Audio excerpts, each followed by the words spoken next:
best movie podcast ever recorded. And if we were worth our salt, I'd be doing this intro in Latin. But I don't know Latin because we're the worst show of all time. Let's go. We're talking about Boondock Saints. Hey guys, I own the shirt. Check me out. I own the shirt. Wow. Already. It's already The begun. music's not even off. He's making fun of your shirt. Yeah. Yes, Ryan wore a Boondock Saints shirt. You That's a cool damn shirt, right I though. wore a Boondock Saints That's shirt. a cool You're shirt. gonna wear the shirt of I the like it. band that You know- you're going to see. Don't be that guy. Listen, you're not that guy. Listen, I'm not that guy usually, but I was going through my shirts. I have a lot of graphic movie tees, if that surprises you. No. You know? I'm shocked by that. Not at all. I thought to myself, I'm like, this is the first time I actually have a t-shirt that matches the movie we're talking about. I said it when we did PCU. I don't like the whole Jeremy Piven rule about don't wear the shirt. Go ahead and wear the go ahead, wear freaking it. shirt, man. Yeah, I figured today. And normally I don't wear the shirt. Like I No. went to a Brewers game on Tuesday. Yeah. Consciously did not wear a Brewers jersey or anything, Okay. but Did they win? they did. Damn. All right. did. Well, I shock you being from Wisconsin. I'm not a Brewers fan. You went to the Cubs game, didn't you? Went Friday. Yeah. How was it? It's fantastic. Brewers won. Yeah, Grand slam. All the scoring happened in one inning. No, it's cool. Yeah. Well, let's talk about something else. You probably want to. let's sit here all day for it all to be decided right now. It's all good, guys. So thanks for coming in. We got Clint, the dirt farmer, in the house. What's up, brother? Not too much, man. Just hanging out. Hanging out with the dirt all day long? Now you're hanging out with more dirt, just a different kind. This dirt's all in bags. Fair enough. Fair Big enough. dirt's good. We got Keeps it neat. We got the human movie database over here. Mr. Farrell, how are you, sir? I'm doing great. How about Awesome. And the mayor is in session. I'm in session. I took 2 years of Latin in high school. Well, where were you when I needed you? You use it or lose it. And I lost it. Dude, you guys have just crapped your pants if I had just come in here just spitting Latin to start That'd have been off this awesome. episode. I would've would been just, something. Tuned it out. Just like you did in Mass when they started speaking in that. I got no clue. Still, sorry. I You love get like, oh crap, we gotta go light some candles. Gotta light the candles, yeah. Stat. Could have done Pig Latin. Wait, are you on the you're bells? I'm on the bells. Who's on the bells? Who's on the bells? I don't know. You on the bells?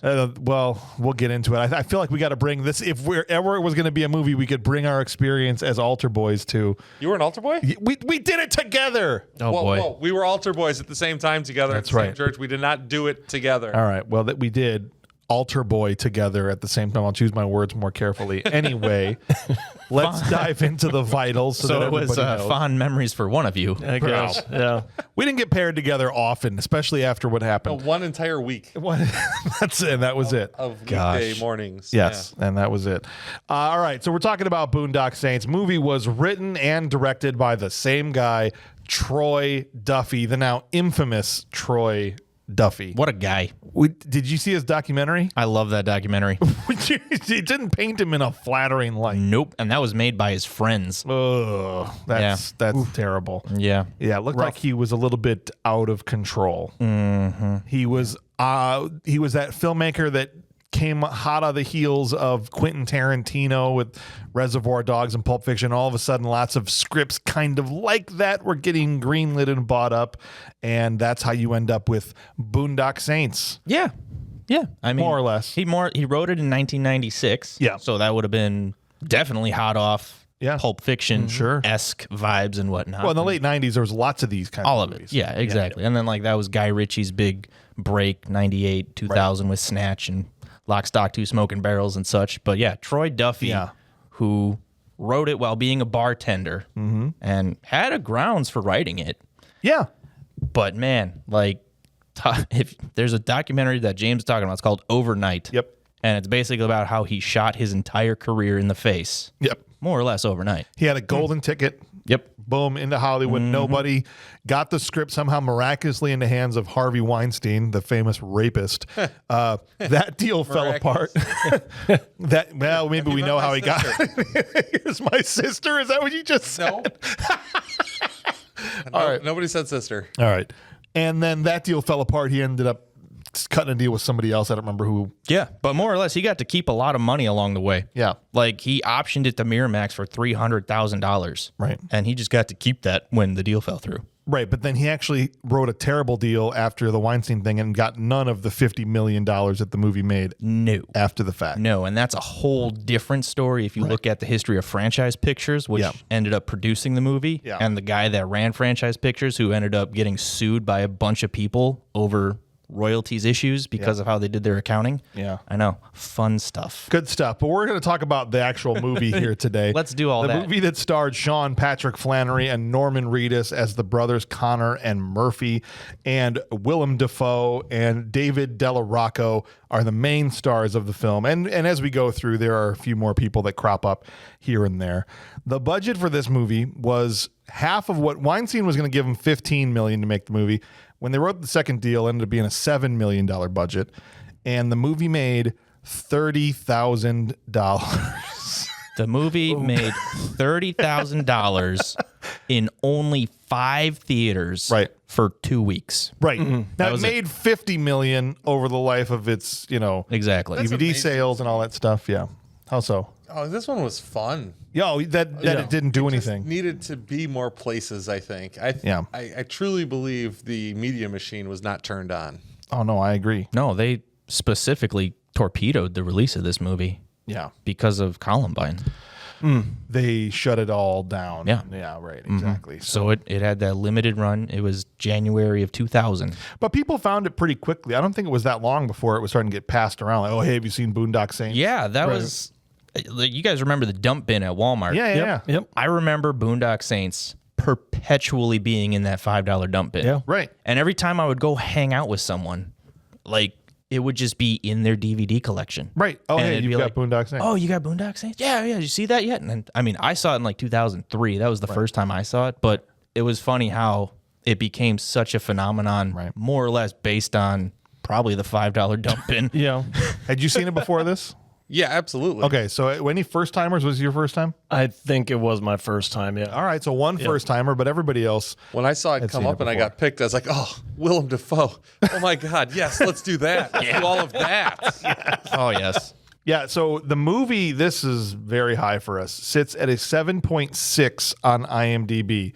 That's the third highest ever. There's only been 2 movies we've ever done rated higher. I was going to say it's got to be near the highest. Yeah. So what are the 2 movies that are higher? Well, the other 7.6s were Office Space and Fifth Element. They're tied with that at third. Evil Dead 2 was a 7.7, 1 point higher, and Mummer Man was an 8.4. Yes. Yes. Yeah. So that remains the highest rated movie we've ever. Highest rated movie. And that just means the best. That's right. It has 24 ratings on IMDb. And 75% of this table were involved in it. Hey, it only had 12 before the episode came out. We doubled our votes on IMDb. Well, see, now it's getting more credence to that 8.4 than you're increasing your sample size there. That's exactly what I think, too. It actually went down from an 8.4 to an 8.3 with those 12 new votes. So it came down a little bit. Who did that? I don't know. Who did? We're going to find How out. dare you? If we want to say out real movies, it's the second highest that we've ever covered before. And it's got a... That Guys, movie was real. I saw it on Sven Gulli. You're right. It was real.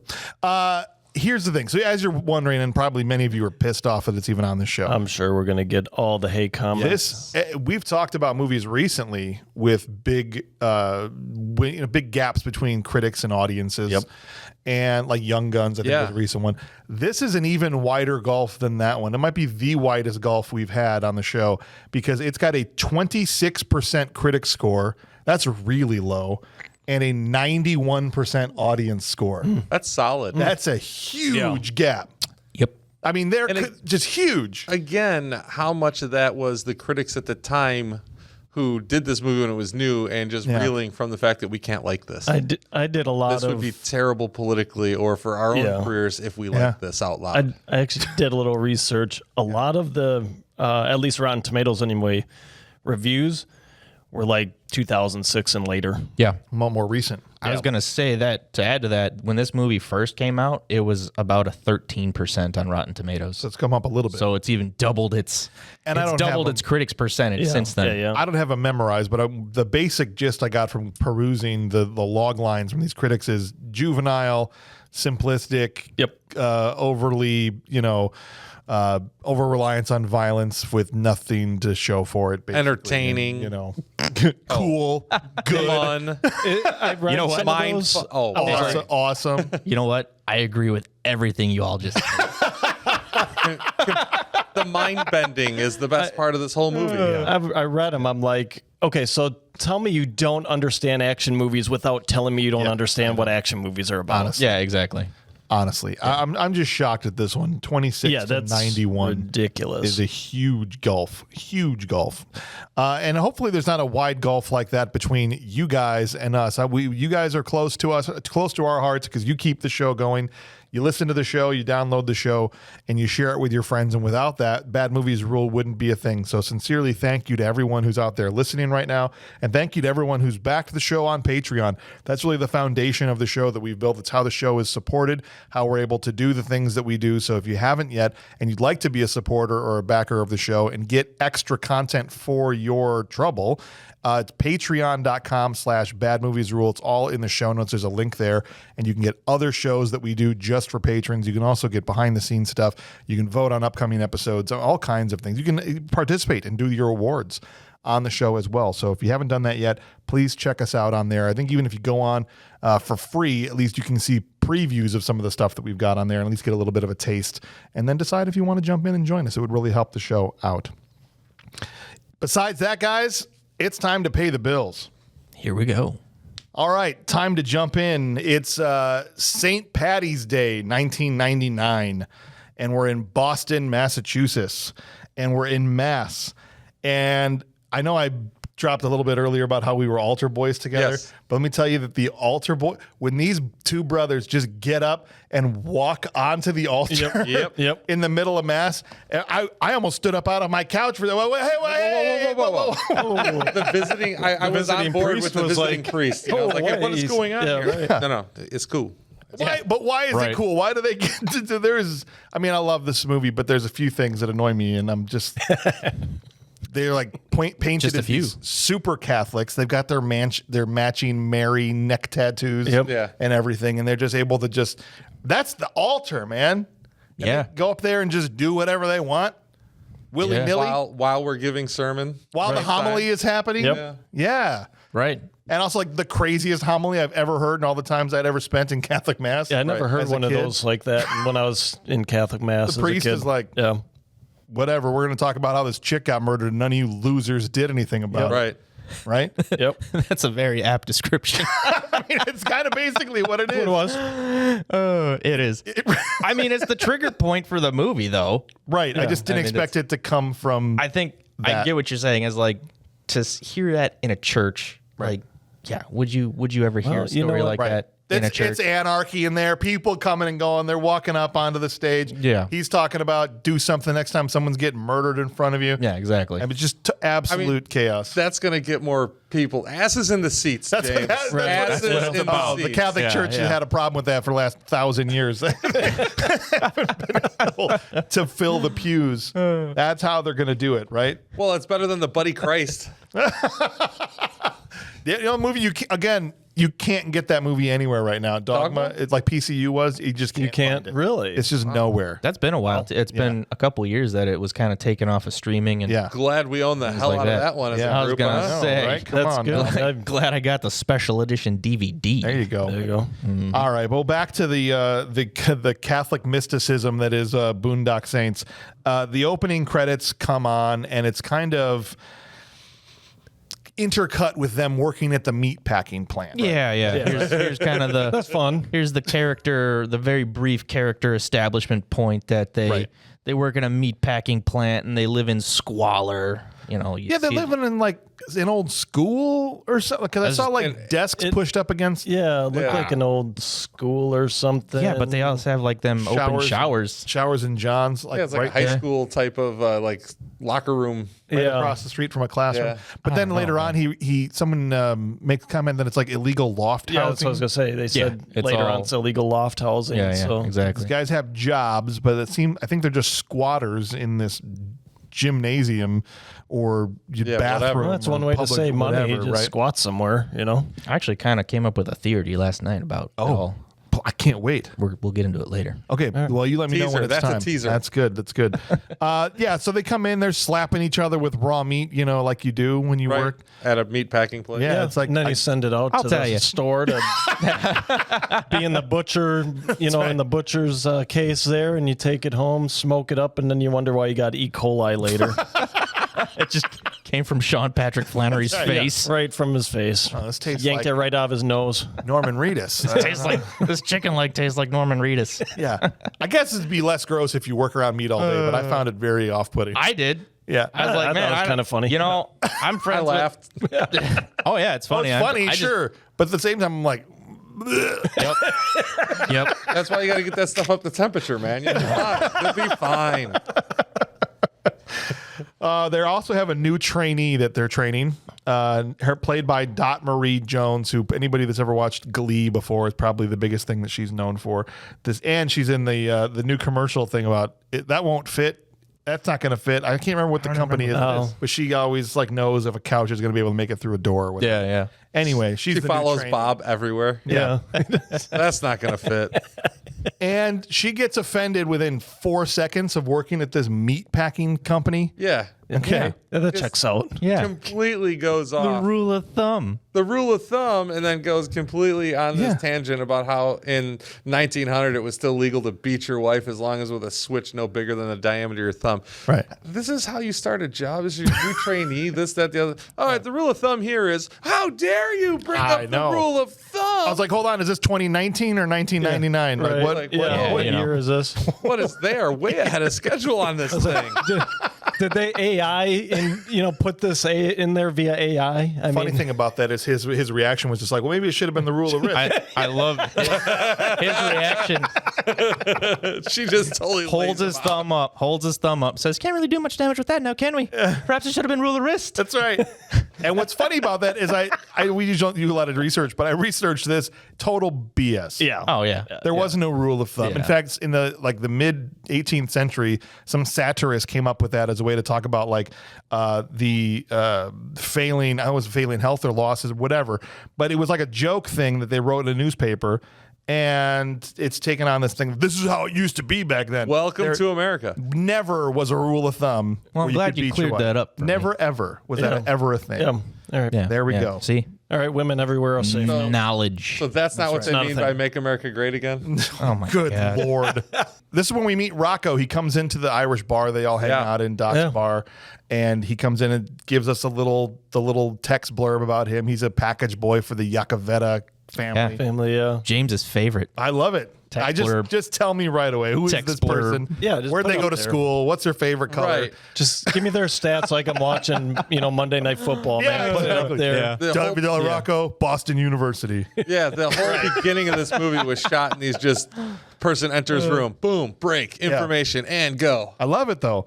He comes in and he comes into the bar, and I'll drop this because it's actually important. Hey, ass, get me a beer. Yeah. Is his first line in the movie. Yeah. Yeah, and I don't remember which one of our patrons. It might have been James, who's sent in his awards today. Has that on a T-shirt? That exact quote Nice. from Boondock Saints. So it's a popular enough quote that it's on a T-shirt somewhere. I would say so. We also meet Doc, the bartender, who has Tourette's. Yes. And says things like people who live in glass houses sink ships or something. Yeah. He gets all the Mixed metaphors. mixes them up. Yeah. The other day at work, we were doing something, and the guy I was working with said, let's make like a tree and get the F out of here. Yeah. And I was like, dude, Boondock Saints. Or Back to the Future, but Or yeah. Back to the Future. But yes. Biff Yes. does it too. Yeah. But still, yes, good stuff. Biff doesn't say the F word. Doc tells everybody, hey, we've been bought out by the Russian mob, And so we've got a week until we got to get out of here, but don't tell nobody. Yeah. You know, through his stuttering and his Tourette's, he's delivering this. Like as if they were outside listening with their ear to the door, the Russian mobsters walk into the bar. Well, I heard you were just talking about us, so we figured we'd just come in here and just do this now. Is that cool? We're just going to do it now instead of next week. We're going to do next week, but since you want to talk about it. We're in the neighborhood. Yeah. It is time for you to be going. I am Ivan Chekhov, and you will be closing now. If you will not go, we will make you go. Right? That's pretty much what it is. Another little text blur, right? And then I forgot the credits were still happening because at this point there hadn't been any in a while. And after that one line of dialogue, written and directed by Troy Duffy. Yeah, right. Huh, wonder where we got that from. Okay. All right, Troy. We're way past that, dude. Way. Yeah, we're like 10 minutes into the movie at this point. Hit me at the end of the flick, okay? You could be the first thing after the last frame. Throw it up there. Right in the middle of this bar scene. Seemed kind of weird. Don't forget this was me. Yeah, you know what? Just do something better. Maybe incorporate it on like a advertisement on a poster in the bar. There you go. That'd be even better. Yeah. Now we jump into a narrative device that's used throughout the movie, is that we jump forward from this moment to a crime scene. This is one of James's favorite narrative devices. And then we come back later, but that window closes throughout the movie. Right. Where the next time we still see the crime scene, but it's closer. By the third one, it's intercut between the two. And then by the fourth one, he's literally there with them while it's happening. Right. Right. So like this window gets closer, which I actually found that to be more interesting than to just continually just to do the forward, back, forward, back, forward. Yeah. Back throughout the whole. Yeah. So you thought that was pretty genius filmmaking then? I thought that was a brilliant idea. You think he consciously did that? It seems like he consciously did it, and so I'm going to give the man credit. And if he didn't mean to do it, he doesn't have to tell me that. No, because now he can just can just run with it and say, "Yeah, I meant to do that." Yeah, I did that on Troy purpose. Duffy listens. He's just going to run with it now. He's like, yeah, you know what? He's going to be like a consultant for movie making now. You know, instead of just jumping all around, narrow the window. You know what I did? Window. I started with 24 hours, then went to a couple hours. Then. You know what I did? I got really lucky. I just took all the film, got pissed off one day, threw it all on the floor, and this is how I picked it up. Perfect. That's how it goes. And it worked out. I wonder where he got the idea to do out of linear order narrative. Probably Orson Welles, Citizen Kane, but you know, probably. What do I know? That's what this movie was inspired by. You can tell. Yeah, you could definitely. tell. Definitely was. Yeah. All right, so we have the crime scene, and the first person we meet Duffy, Dolly, and Greenlee. These three absolutely worthless Boston PD officers. Detectives. Yeah. How do these guys, when the FBI is not there to hold their hand, how in the hell is anything getting solved in Boston? You know, it doesn't. There seems to be a lot of fat dudes crushing people in Boston. That's all I got to say. Yeah. These two guys are kicking the shit out of each other. Right? Detective Greeley. I love how he's just like in deep thought, right? And it just And starts he's super serious putting it about it, together. too. putting it together. So these two guys are kicking the shit out of each other, right? And then you get the rock music picking up right. as you get Willem Dafoe's entrance. Right. But it keeps cutting back to him, and you could tell he's like just really into it. Yeah. These guys are going through the alley. Toora-lura-lura. I love how he's like, He's so sure about it. "Where you going? Nowhere. You're going nowhere. He's going nowhere. He's so sure. This is exactly. Yeah. He hits him with a sink. He crushes this guy to death. Right. Guy's got to be like 300, 400 pounds. And he's like, So by the time Willem Dafoe, who's Agent Smecker of the FBI, who's part of the organized crime task force, is there because these are mobsters to look over the scene. By the time he starts speaking, he's heard this whole cockamamie. Yeah, because he stopped the captain. Yeah. The captain was going to charge in. Right. Willem Dafoe's like, hold on, because he wanted to hear where this nonsense was going to go. his first line is great. Yeah. That's great. So now we got a huge guy theory and a serial crusher theory. Right. Top notch. Top notch, boys. No, it's good stuff. And this is when he puts on classical music in his little earbuds. He does his Doug Masters. And this is a little stupid. At the time, here's what I'll say, because I haven't watched this movie in 15 years. I watched it about 20 times in the span of 3 years. Yep. Right? I was like, Boondock Saints, Boondock Saints. Blah, blah, blah. Yeah. And then not for a long time. Yeah. So there's a couple things, and I still love it. So I would say mostly it held up. But there are a couple things where, looking back, I'm like, it's kind of dumb. This whole idea that he puts on classical music and he just orchestrates his way through a crime scene and just knows freaking everything. Right. Just everything. Yeah.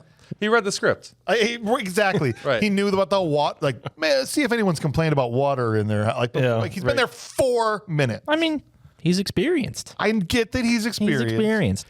But a better screenwriter could have at least shown some kind of mechanism for him to be able to every do single time. He probably There's been a serial crusher theme.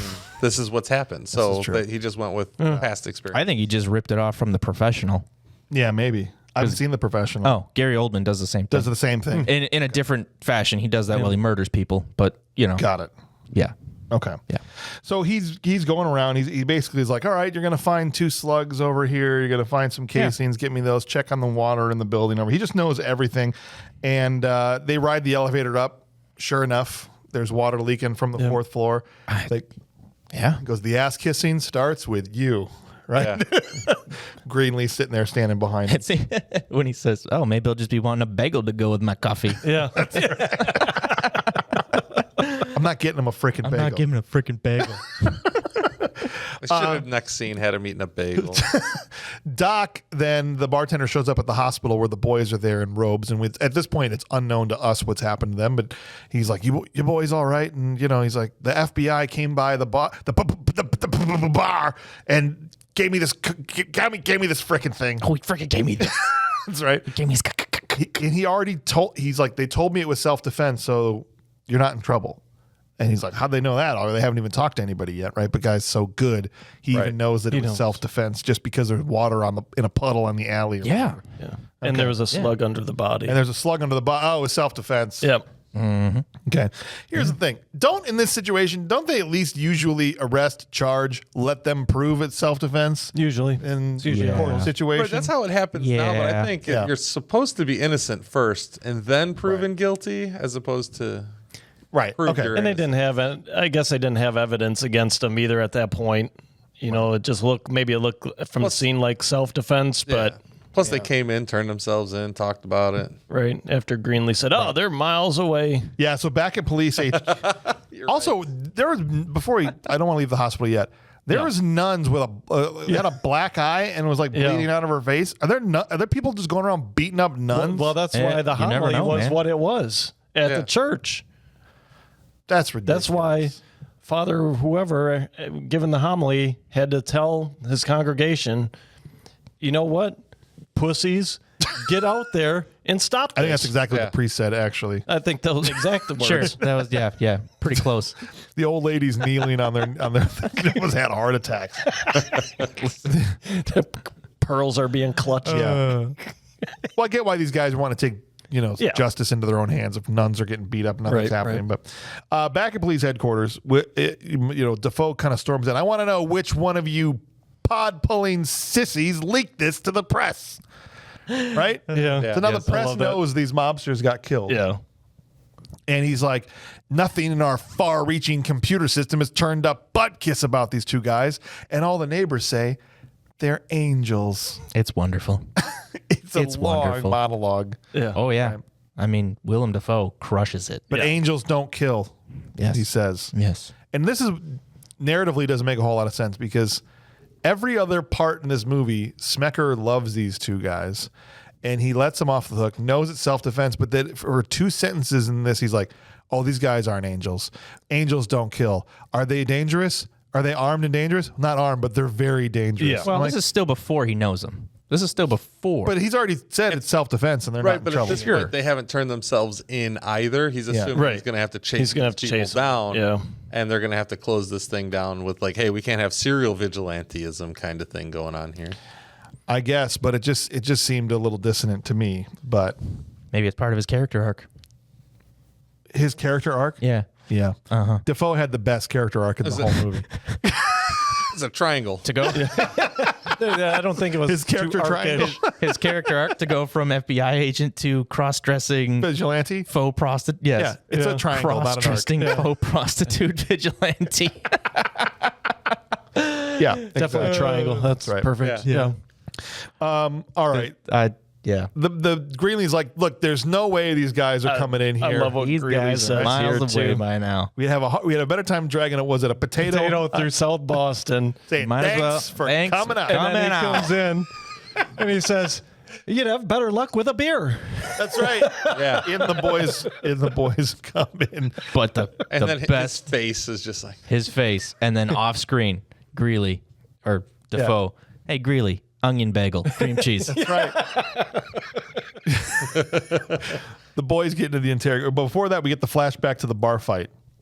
And this is where the Russians are there. And he's like, hey, come on, man. It's St. Patty's Day. Everybody's Irish tonight. Have a drink with us. You know, we got a week to go, all this. And they're just not. They like knock the glasses out of the boys' hands.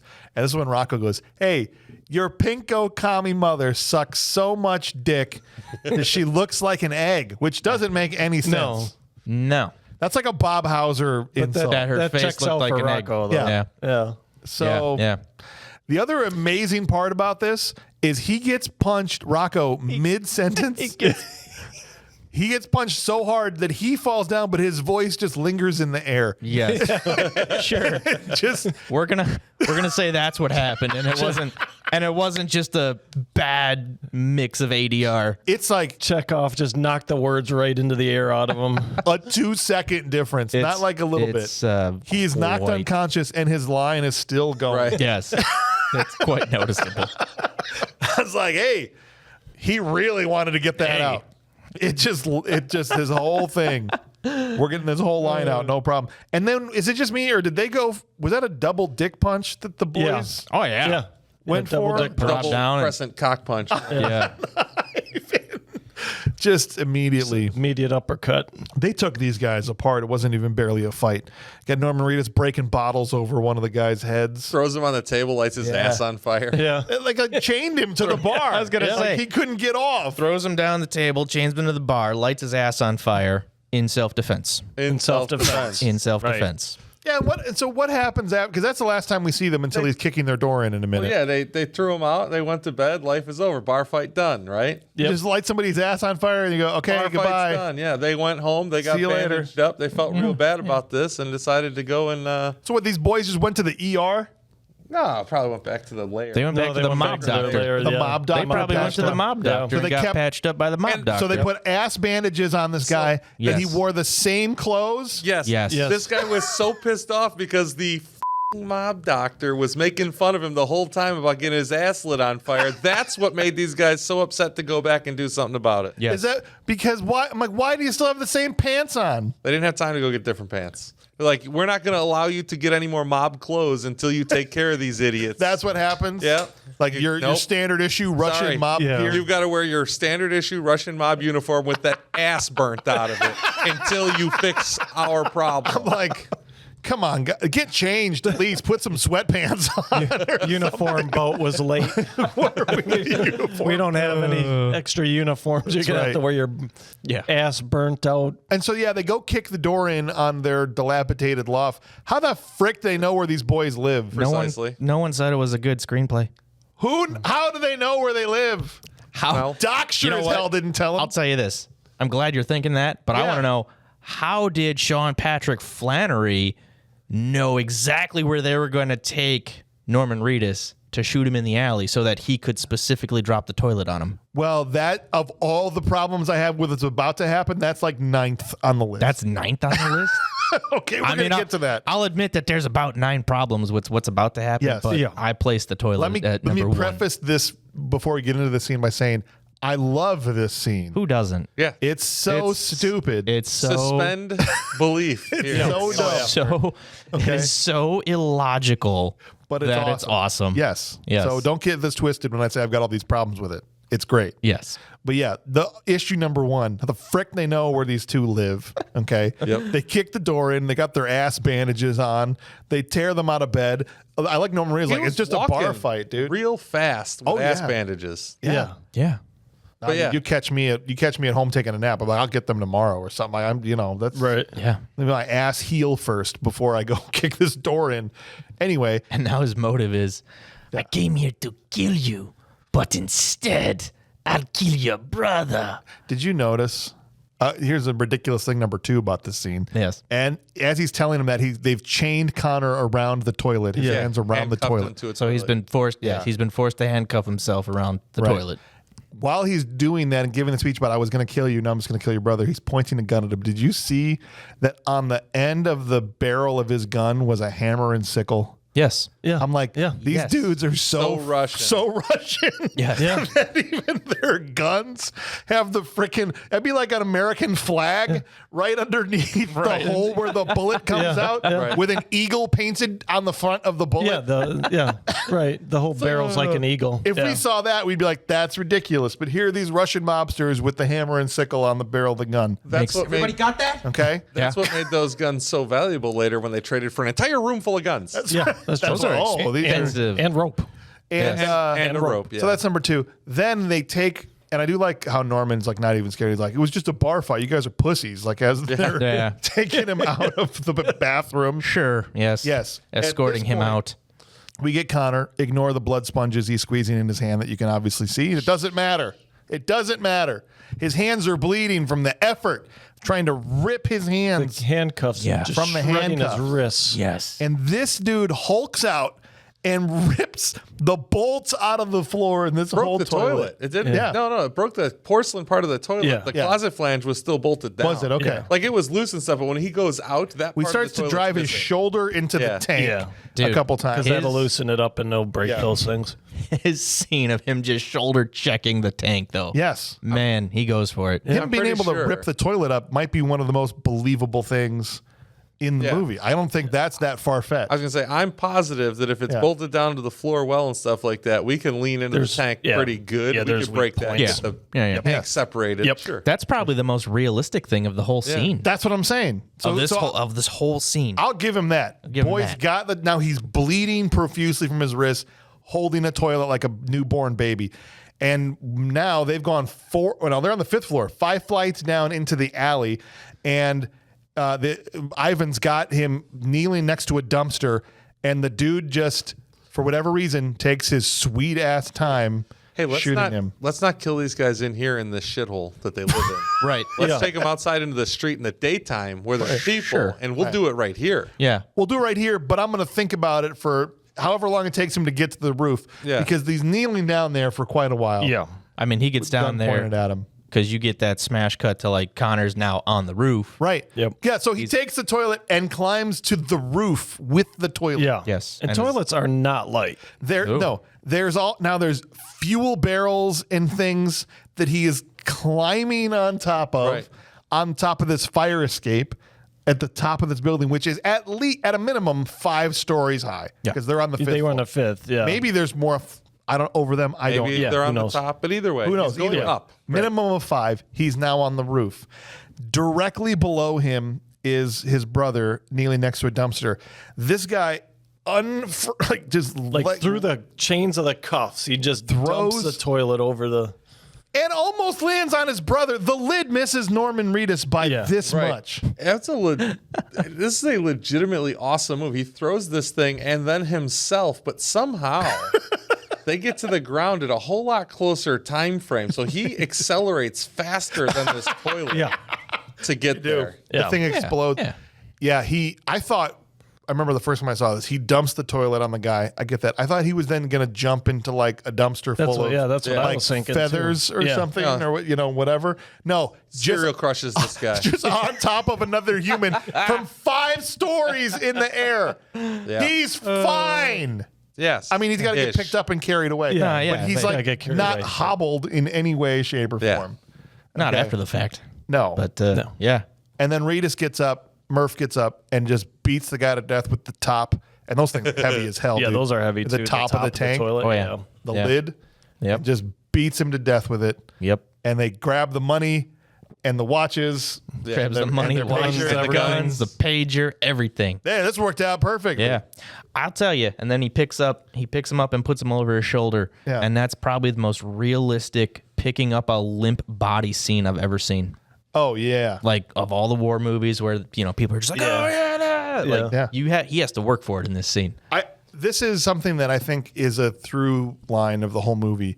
The only way for any of this scene to make sense is God himself was helping these boys. Yeah. And almost every scene from here on out, the only way this works and they survive is divine intervention. The whole time. The entire time. It's the only explicable thing that they have to literally be on a mission from God, which they were about to get to in the jail here. Oh, yeah, we're getting there. Yep. Right. Yeah. Because otherwise it makes no sense. Right. Okay. Meanwhile, back at the police station, Smecker is in love with these dudes in the interrogation room, and they're speaking all these different languages. And he's like, what are you guys doing working at a meat packing company? Which I wish they would have answered. They never get to answer. Yeah, I wish they would have too. I'd have been Like, interested I want to know, why the hell are these two guys speak all working? these languages. Maybe it's fun. I don't know, but it would have been nice to know that hey, obviously you guys are very intelligent. What other jobs can we slap each other with hot steaks? Right. You know what I'm saying?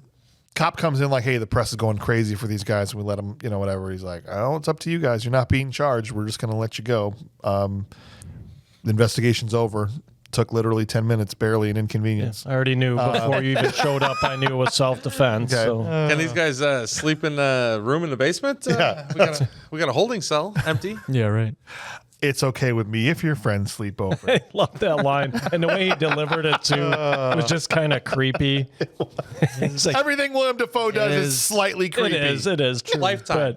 Yeah, in was every like- movie. Yeah, Lifetime. I was going to say, even when Willem Dafoe played Jesus Christ, It was creepy. it was creepy. I know. Yeah. They're then sleeping in a holding cell, and this is when the rain starts to pour through the cracks in the ceiling. Yeah. It's holding downstairs in the holding cell. Yeah. So you're telling me that the rain is pouring all the way through this police station? Yeah. I thought it Nobody was like a fixed it. dream sequence. That's They were because dreaming. it's I was. that's because it's divine rain. Yeah, if there was rain at all, and if they were even awake. Well, that's the thing we don't know. Yeah. Because we hear this voiceover like, whoever sheds man's blood, by man shall their blood be shed. Destroy that which is evil. This is when they say to each other, right? Right. So that which is good may flourish. When they wake up, Yeah. Sean Patrick Flannery's like, destroy all that which is evil. Yeah. And Norman Reedus. And then Norman Reedus in a non-existent Irish accent. So that which is good may flourish. Yeah. Can we just get this out of the way now? His Irish accent was awful. That was terrible. Yeah. Awful. Now, I get that a guy named Sean Patrick Flannery can do a great Irish accent. I would hope. He should be able to. Him too. But Norman, bless his heart, Oh, yeah. bro. There's about 7 or 8 lines of dialogue where I'm like, oh, yeah, he got there. There's a little bit. And then there's other times where he's like, not even trying to do it anymore. Yeah. Yeah, right. Yeah. That's Like, true. Come on, man. It's accurate. Okay. Yeah. Great performance. I loved him in the movie. Yes. You got to try, man, to just. Maybe a they little just didn't bit. have the time. I get it. Yeah, they're probably doing 1 or 2 takes at a shot. Yeah, here, I would could have guess, been. I don't know. with the Yeah, budget. with the budget. Yeah, that's a good point. Sure. All right. So this is their mission now. They've been given from God. And on their way out of the police station, the Russian's pager goes off, and they goes over to the payphone, dials up. It is time for us all to meet. Come to this meeting at the hotel suite. I love how he just calls his number. Yeah. And he just divulges this entire he just picks up the phone and says, "Da?" Duh. Or whatever. Yeah. Yeah. That's it. Gets all the stuff. I'm sorry here, It guys. couldn't have been more blatant if they just turned on the Russian news on the TV. The trope. Not only this, I wish we had the big plot hole we could drive a truck through here. Yeah. It already said that a day before that this whole thing had been leaked to the press. Everyone knows these guys are dead. This guy would not have believed that it was these dead dudes calling in to get the information about the meeting. Unless the media didn't identify the bodies. Some Russian mobsters. We're not missing any Russian mobsters, are we? I don't know. Let's go ahead and send out some pager alerts and see who responds. Maybe that's what it was. You know Hey, what? it's not these guys. The media just said 2 Russian mob guys are found dead in an Yeah. alley. So the Russian mob's like, I'll page everybody. I'll page him. They would have to page him specifically because his pager went off. Yep. But yeah, but they page page 'em everybody. all. They page them all. We could batch page everything back then. Yeah. I think it's a major plot hole, personally. I'm with you. Yeah. Potential plot hole. Potential plot hole here. potential plot hole. All right. Regardless. Yeah. It's a minor quibble. All right. Rocco then has to go to meet Papa Joe, the head of the Yakavetta. You talk family. about bad accents. This This dude is, Papa Balderini here is the head of the mob. Of what mob? The Russian mob? Because he sure as hell wasn't doing an Italian accent. You'd have been better off just doing like a New York accent. He was screaming in some language I don't understand. Yeah, it wasn't. I don't think that was Italian either. I always get my money. He slams it down. It's because he said bastardo. Bastardo. That makes it Italian. You're not supposed to tell somebody you're going to kill him anymore. I've got to tiptoe through the tulips with these assholes. Yeah. One of my favorite lines. Say that to Taking a lot of all people. the fun out of the job. Yes. Right? I don't know what the hell accent that is. It's like doesn't mix matter. between Cuban and Italian. Something. Yeah. Something. Something like that. He goes, It's like he saw Scarface. the guys, you coming That around. guy was a mobster, right? I'm going to do the Scarface mobster one. Yeah. What is it that the guys, you come around, they always tell me how funny, what they crack up you are. What the crack up you are. Funny guy. You're funny. I'm having a shitty day. I am depressed. That's right. Tell me a funny joke. This is the worst delivery of the best joke you could deliver poorly.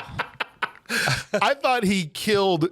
Yeah. He killed it from an acting standpoint of delivering it poorly. Right. Exactly. Yes. Yes. Because he's all Because- nervous and Like, everything. He's oh, these guys are going to shoot me. Right. Well, he's also there with like the human equivalent of the scum that builds up in the corners of old men's mouth. There, Ron Jeremy. I was going to say, was gonna I say was he's- happy that this is the first Ron Jeremy movie we get to do. Yeah. I thought that. I also thought he was Wish.com Jimmy Hart. Just the a mouth of the South. Scum of a human being. Vincenzo, who is even bigger tool than Papa Joe is. But yeah, it's the two of them there with Rocco. And he starts to tell this joke. And Vincenzo is such just a dipshit that even he doesn't even laugh until he sees that it's okay to laugh because Papa Joe starts laughing. Right. But he goes through the whole joke. And the punchline of the joke, and I won't ruin it, you guys can see it, and I don't think I could tell it on the show if I wanted to. But the joke at the end of it is, he says, I'll have a Coke. Yeah, I'll have a Coke then. And he delivers it just like that. 10-second pause. Papa Joe just dies laughing. Dude, this is a great scene. Tell me another one. Tell me another one. In his Russian accent. Tell me another one. The way that David De La Rocca captured, and like a guy who's not even an actor. No, right. And this is the only movie he's ever been in. He was really. Troy's buddy, right? Yeah, he was Troy Duffy's friend. Like his name is David De La Rocca, and he plays David De La plays Rocca. David, yeah. Right. Right. So it's Plays just- himself. He plays himself, but his, like you said, how he just captures the awkward tension of being basically put under the gun to tell To be this. funny, which is a horrible situation. Yeah. I've been in that situation. Like back when we used to do like the sketch comedy show or the improv show or whatever, when somebody would find out like, oh, you guys do comedy? Yeah. Tell me something funny. I mean, it would happen to us. Right. Yeah. Right. I'd And be I'm like, just you like- look good, and walk away. It's like the worst spot to be put on ever. Yep. Ever. Like Finding Nemo. Yeah. You're a clownfish. Yeah. Oh, you're funny, Tell a right? joke. Tell a joke. All right. So while this is the next scene, the brothers, Connor and Murph, are meeting with this guy from the IRA or something, like the Irish Republic Army. Yes. And Yes. This is like some underground IRA bunker. The armory. and Clint's right. All they do is put a couple of watches, The guns. Everything the guns, they took from the Russians. Yeah. the fakest money I've ever seen in a movie in my life. That they should have tossed it down in a different way, but they tossed it down face up, and I'm like, whoever that is, he's not on any bills that I'm aware of. Probably Troy Duffy. Well, they didn't have Amazon to buy movie like, money on. Bro, this is like, I wanted the guy to pick this up and go, oh, no, I didn't pass go. This is some Monopoly money here. It's ridiculous. But instead, they dump out this little bit of stuff, and he goes, carte blanche. Yeah, whatever you Flips want. the lights on. Dude, those Desert the Eagles. buzzer. Those Desert Eagles are expensive. They're not that expensive. You could absolutely, you could definitely get 2 Beretta 92 FSs for the price of 1 Desert Eagle. Yeah, but he didn't say go grab 2 Berettas in there. He said go do whatever you want. They just pick stupid stuff. That's right. Like the rope. There was way better stuff in there. Right. They The could knife of Rambo. They could have taken the sniper rifle. They could have taken any rifle. Anything. Really. They end up with silenced pistols. Grabs a couple MP5s, puts them back. Yeah. Yep. That's it. They take He's 4. like, where's the rope? They take 4 Berettas with silencers. He's like, what? He's like, Charlie Bronson always had a rope, and he always ended up needing it too, right? He's like, whatever. This isn't a movie, right? Norman Reedus. What you gonna need a rope for? Yeah. Name one thing you're gonna need a rope for. This isn't a This isn't a Like, oh, I'm sorry, Mr. Rambo. Because he picks up, because Norman had definitely picked up Rambo's knife. Yeah, Right. it definitely. And that was Like, like, all right, get your rope. Get your stupid rope. It's a good scene. It's a funny scene. I love it. It's one of my favorite lines. Yeah. All right, get your stupid rope. It's good stuff, dude. And then cut to the crime scene. 9 bodies. Yep. Cut to Willem Dafoe in bed with a Yes, Asian. with a dude an Asian who dude. he's very annoyed. I was going to just skip right over that, but thank you, Ryan. It's just a funny scene. Now I have to say It's just a quick scene. is what he funny. did. Just no, we're not gonna say what he Okay. did. It's just a quick. It's a funny scene. All right. It's funny. Watch it. Good you'll stuff. laugh You'll like like us, it. or you'll be disgusted at the fact that we laughed at it. Okay, perfect. Crime scene, presidential suite, 9 well, Greenlee thought it was 8 bodies. Oh, I Greenlee forgot thought it about the one over there. Nine. Was that was another 9. bagel he had to go get? Quest. While he's out Well, getting a bagel. Greeley's out for coffee. Does anyone else have anything? That's right. How about you? Any Actually- theories to go with that tie? Any theories to go with that tie? And the tie was awful. Oh, it's terrible. I love that line. It's like hit a bullseye It on had a it. bullseye on Yeah. it. Yep. Like, dude, seriously. Greenlee and them, they're going through all the theories, break down the crime scene, and they get to the point where, like, obviously this guy was the target. Double tap, back of the head. New shooter wants to leave his mark. Right? You spot on. You nailed it. They're going through the whole thing, and they end up deducing that there has to be 2 shooters because look at the angles of the gunshots going Right. through this Yeah. guy's head. You wouldn't cock your arms out like that. That doesn't make any sense. You're going to just hold them straight. There had to be 2 shooters. And when he's looking up at the ceiling, and he's like, putting together the fact they come down, there's like, bad TV. Bad TV. Yeah. Bad TV's the explanation for this. Yeah. Little assault guys creeping in the ceiling. Yeah. That James Bond shit doesn't happen in real life. That's right. I love that. It's good stuff. And then it cuts to the dudes doing the actual assault. And these brothers, rolled in there in their jeans, okay, and ski masks to take out 9 mobsters. As well as Casual Friday. Okay. Yeah. And they were super cash about it. And They their get in the elevator. peacoats. And their peacoats. They get up the elevator into the and he didn't even know for sure there was going to be ductwork. Oh, you're right. There always is ductwork. Look at that. Yeah, you know. Fine. Just Doesn't like in have the to make movies. They sense. start fighting each other. So they're crawling in the duck and get They into didn't a even fight. mean to do this. Oh. They get tangled up in the rope fighting each other and fall through the duct through the ceiling in the middle of the room and then just start shooting everybody. Perfectly. Yeah. Good stuff. Yeah. Everyone's Well, dead in there's 4 just seconds. Spinning on the rope. Just Like they're Ice-T in Yeah. 3,000 Miles to Graceland. Yeah. Right. Just spinning, Just spinning upside there. down. yeah. Tangled up in the rope. But it worked for these guys. Also produced by Franchise Pictures. Look at that. Look at that. Yeah, they're fighting over. He's like, wait, he's like, shut up. I'm trying to hear where these guys are. Shut up. You're like, where are we going? They just start beating the crap out of each other. Because that's brothers. Yeah. Yeah. Yeah. And you know how much noise they had to be making before they even fell through the ceiling? Even when they were crawling through there, they were making a hell of a lot of noise. And not one of these guys is going, No, That's weird. Look, that Russian mob leader was very mad. if that's what he's mad, Yeah. I'm trying to conduct a business. No, I'm saying like they didn't hear him because he was going Oh, off. because he was going off and yelling. Yes. Okay. In the worst fat suit I the ever saw. worst. In my country, I would never put up with such. Yeah. Yeah, I thought you were you just going just to do the say? Ghost of Mars.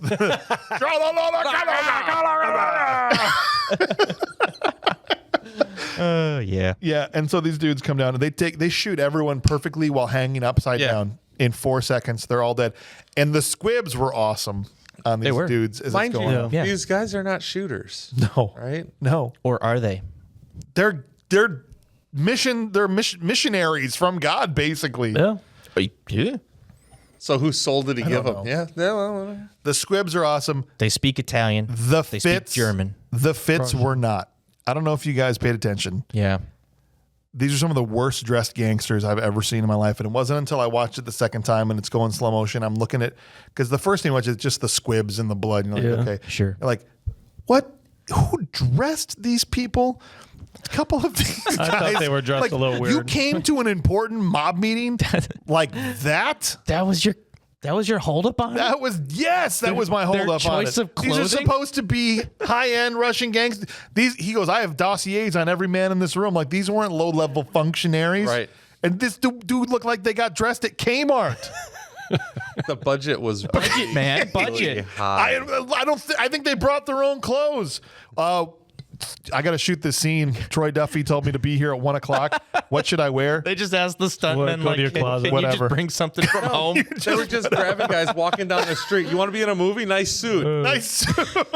You mind getting a little blood on that? Let's go. That's about what it was, man. Maybe that was the bargain. Like, hey, if you wear that and destroy it, we'll buy you a new suit.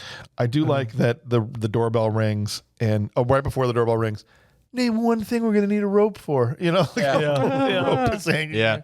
But yeah, the doorbell rings, and it's Rocco with like a room service cart. Yep. And his name is Jafar. And it goes like, we have to screw with him. Like we have to. Yeah, this We is have to. more or Bro code. less they deduce that it's his big break to prove his yes. worth to the Iacovetti family. But as a friend with, you know, as being part of this friend group, I respect that they had to do what they had to do first, yeah. right? I mean, you got to mess with them first a little bit, right? absolutely. Got to. Yeah. So they open the door, grab them by the hair. They got their ski masks on, and they're just screaming. They got 3 guns pointed because they take his gun too, Exactly. which they find out is a six-shooter. This is one of that's one of You're going to What were you gonna 9 do? people? Talk. There's last not people's dead? got a 6-shooter. There's 9 bodies, genius. What were you gonna do? Laugh the last 3 to death? That's right. That's right. Exactly. It's and he's great. pissing his pants, and Rocco's like, he's trying to be like, oh, we're cool. Like he's got a gun up his nose practically. You know, it's like crushing his. He's like, no, we're fine. I'm fine. And they finally just start laughing and pull their masks off. And this dude goes on an F-bomb tirade. Like, what the? He doesn't finish. He starts 7 sentences and doesn't finish any of them. Right. What? The F? Who the? F? Yeah. How did the F and Well, it certainly illustrates the diversity of the word. Yeah. illustrates the diversity of the word? And they go back to Rocco's place and they get drunk. And there's like this drunken montage of them eating pizza and crawling over beer cans and recounting what happened. And a cat. all this stuff. And the cat, Skippy the cat, that's Skippy. also there. He did Was. end up in a peanut butter like state. When it comes out of the montage, he's basically saying, I don't know what I'm going to do, man. There's, he's like, take credit for it, dude. Like, start to climb the corporate ladder. Yeah. He's like, you know what? I am going to take credit for it. I deserve it. I'm going to go in there today, and it's done. And he bangs both of his hands on the table, and there's a pistol there, and the cat is lounging on the table, and this thing goes off. What? Blam! Just huge squib. Liquefies the blows cat. Yeah. All over the Cat's a wall. grease spot on the wall. Also, like how the gun didn't move an inch when it went off. Look. Not an inch. Look. Who cares? I don't. I just think it's funny. I just think it's funny. Like, come on. I know. Not an inch. No. Like, have the gun fly off the table. Yeah. Have it Yeah, go yeah. off again when it hits the ground. Whatever you want to do. I don't care. The finer details that Right. could have, that perhaps Quentin Tarantino would have noticed. Right. Right. Yeah, right. Bang. Cat death. No. They go out the next morning. They're out in the alley, and Connor's like, hey, man, maybe it was a setup. Yeah. Like maybe they knew there was 9 guys. And I'm like, I thought that immediately Right. Right. when they were still in the hotel room. And he- They I mean, said the 6 guys. considering that was Yeah. literally the line he says to him in the hotel room. Right. Is it's a 6-shooter. There's 9 Yeah, bodies. they Genius. sent him in Like one- that. Like they already knew that he Yeah, was going they knew into. already. Right. Yeah. They were just trying to off him. They just wanted the main guy dead, and if he got killed in the whatever, because right? collateral damage. Right. He was a suicide man. Right. Yep. Exactly. See? Exactly. But he survived.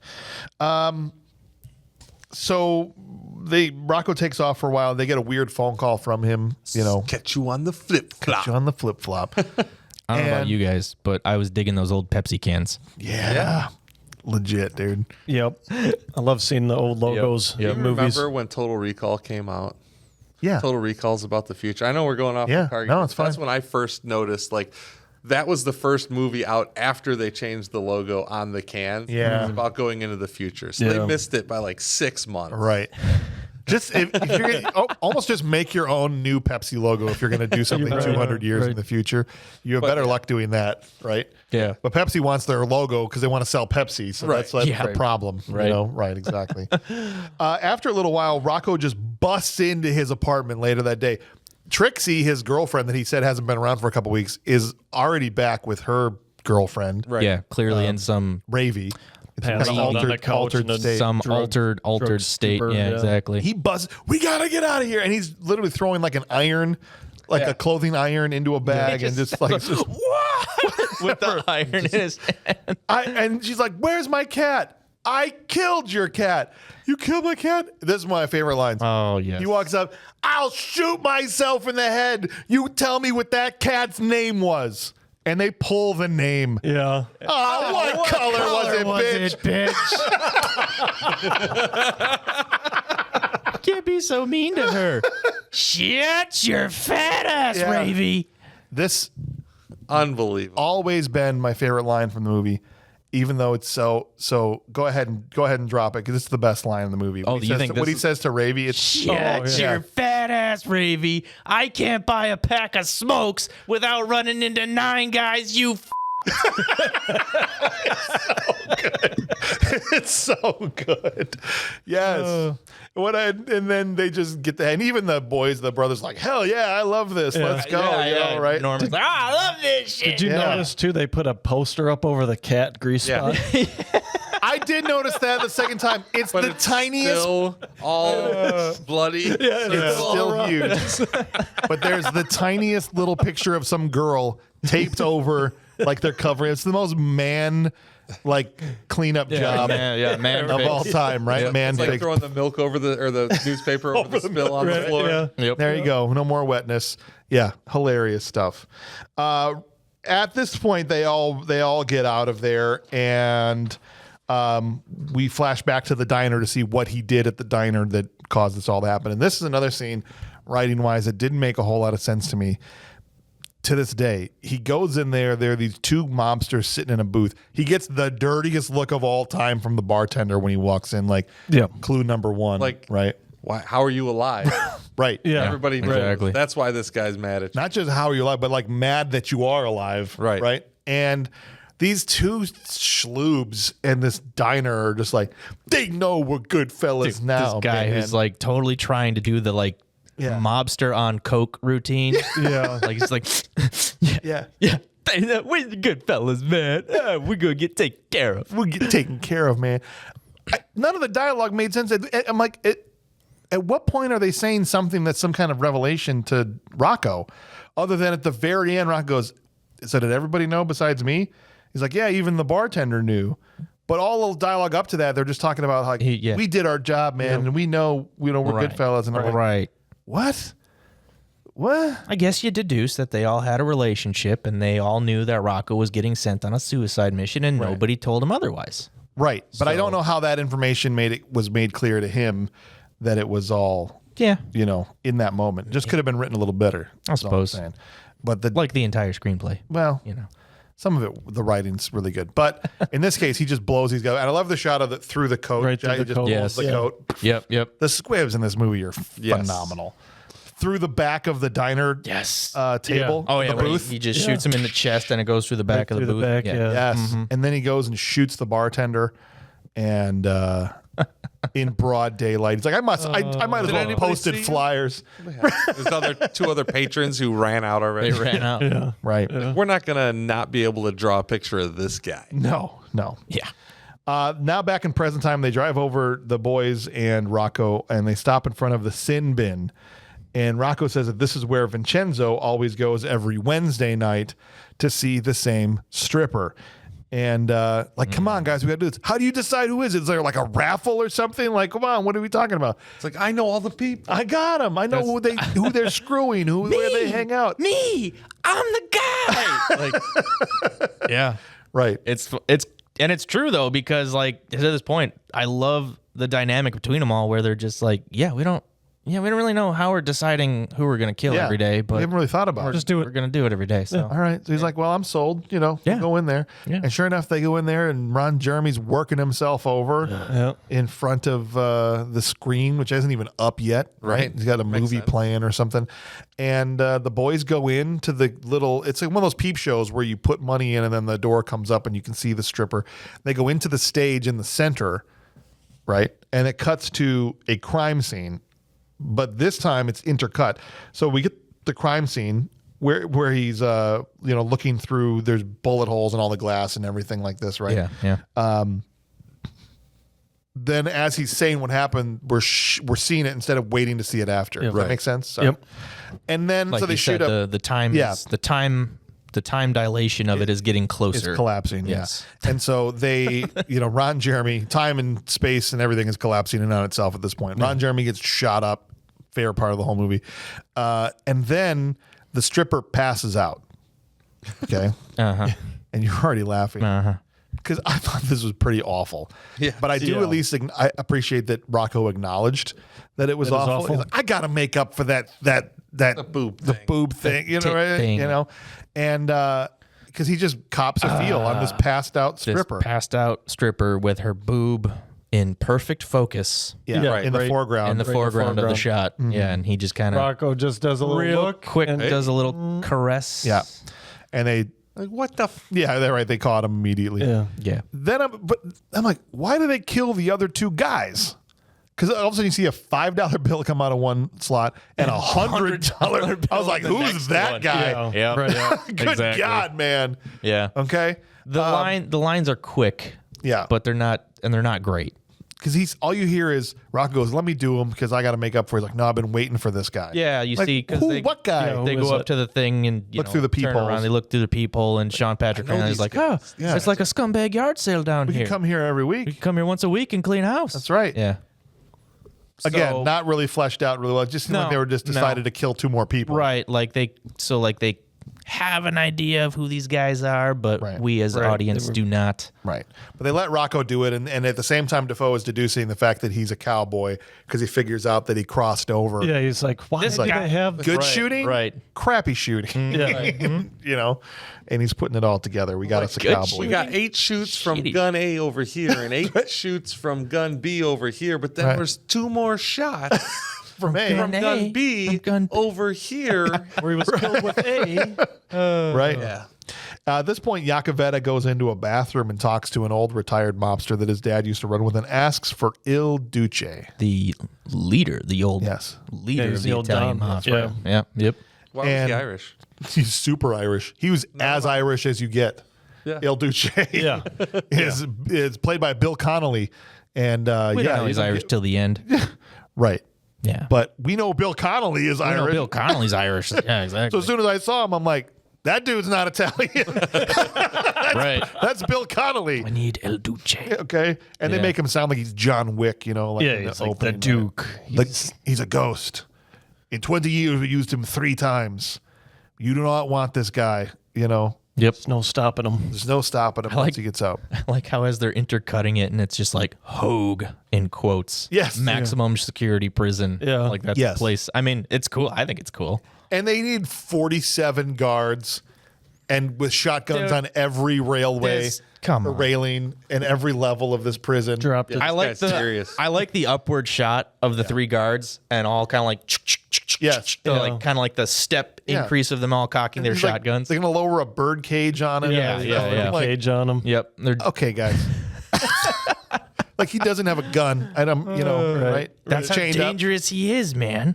He's chained up and gunless. Chained up and gunless and old Okay. and weathered. All right, fine. Yep. Sitting in there for 25 years. Nobody said it made sense. So Rocco says, hey, I know another scumbag. The timing, again, not making a whole lot of sense because they just said that was Wednesday night when Ron Jeremy was there. And he's like, hey, I know another guy who has a poker game every Saturday night at his house for a bunch of wise guys. I'm like, oh, crap. Well, it's Saturday already because I Picked felt up on that, huh? 4 seconds ago it was Wednesday night. Don't put days of the week in the script if it's not going to make sense. I couldn't agree with you more. Okay. But regardless, we'll just throw that to the side. Wise guy poker party at this dude's house. Yep. With this completely psychotic assassin. Oh, yeah. The flashback to him, because I had to drive for a hit job, right? And this dude came and wiped out this whole family. Yep. Never said a word. Didn't even clear his throat. Didn't clear his throat, didn't blink. Nothing. Worst day of my life. Worst he day of said. my life. And then we got to go get this guy. Yep. And like, all right, let's go. So they go over to the house. And this is the point where Defoe is there. It cuts. For a second, you think we're doing the old thing because it cuts to the front of the house, bullet holes everywhere, All over. bullet holes in the cars across the street everywhere, Shattered glass. Shattered glass, the little all that stuff. The evidence marker tags, stuff like that. But this time when Defoe goes, okay, this is what happens. Now he's there with them. He's like, they knew the wife was the only one. Or first they waited for the kid to leave and use the garage to get into the house, right? Yeah. And they knew he always left the door up when he left. Then they knew the wife was the only one that had the code to the gate, and so they got her. So they didn't kill her, but judging by the burn marks on her back, they used a stun gun, right? And so they go, and he's standing there with them while they're shooting this whole thing. No stun gun, by the way. I always thought that was hilarious. Just out of frame, you just hear, Yeah, and she drops. just drops. Hey, I appreciate how the shot pans in and everyone freezes except for him, and they actually hold their posture. That was great because there's moments where it's not going forward because he's telling the story. Exactly. Right? It's good stuff. They get into the poker. He's like, now these guys know that only the door can be opened from the outside, and they are waiting for visitors. And he's going through the whole thing. And Dafoe, it only works because he's so good at delivering this information. Ridiculously animated at the same time. Yes. Right. Yep. They open the door. They bust in. No one's ready for it. And Rocco just says, all of them. Open fire. Yep. Defoe's there with his finger guns standing right next to Defoe's him. doing finger guns. I love it in synchronicity when he kneels down with Sean Rocco. Patrick. Or no, was it Rocco's the one that kneeled down. Is that the one he kneels down with and shoots under the pool table? Under the pool table. Yeah. Yep. And goes through the whole thing. Meanwhile, the guy they actually want to get, is super cash, Taking a crap in the bathroom. This dude, finally, he like dries his hands off. He can hear all his friends getting murdered outside. Opens the door, takes a gut shot, and it just pissed him off more is all that it did. Yeah. Right? He's out there Grab with the his towel bar. towel bar out and he starts beating Rocco. Yep. And they're they like, don't no, help him. Rocco's got, no, they said he's got to do it. Yeah. This is Rocco's time, is it. right? This is got his do time it. to get in. Let him go. Yep. Norman Reedus is the one that wants to help him. He eventually rolls him a cue ball, Yeah. Right. Which turns the tide. That's a thing. And this is when occasionally Troy Duffy hits it too much on the nose or veers too much into overkill on his stuff. At the same time this is happening, Connor is finishing off a guy that's still alive, and he catches the bullet casing and does the sign of the cross with it. And I'm just like, No, not a fan. I mean, it's just a little too much. Not a fan. And At this point in the at this point in the movie, I'm like, what are we doing? We're well past the hour mark into this movie. Yeah. We get it. Yeah. Okay.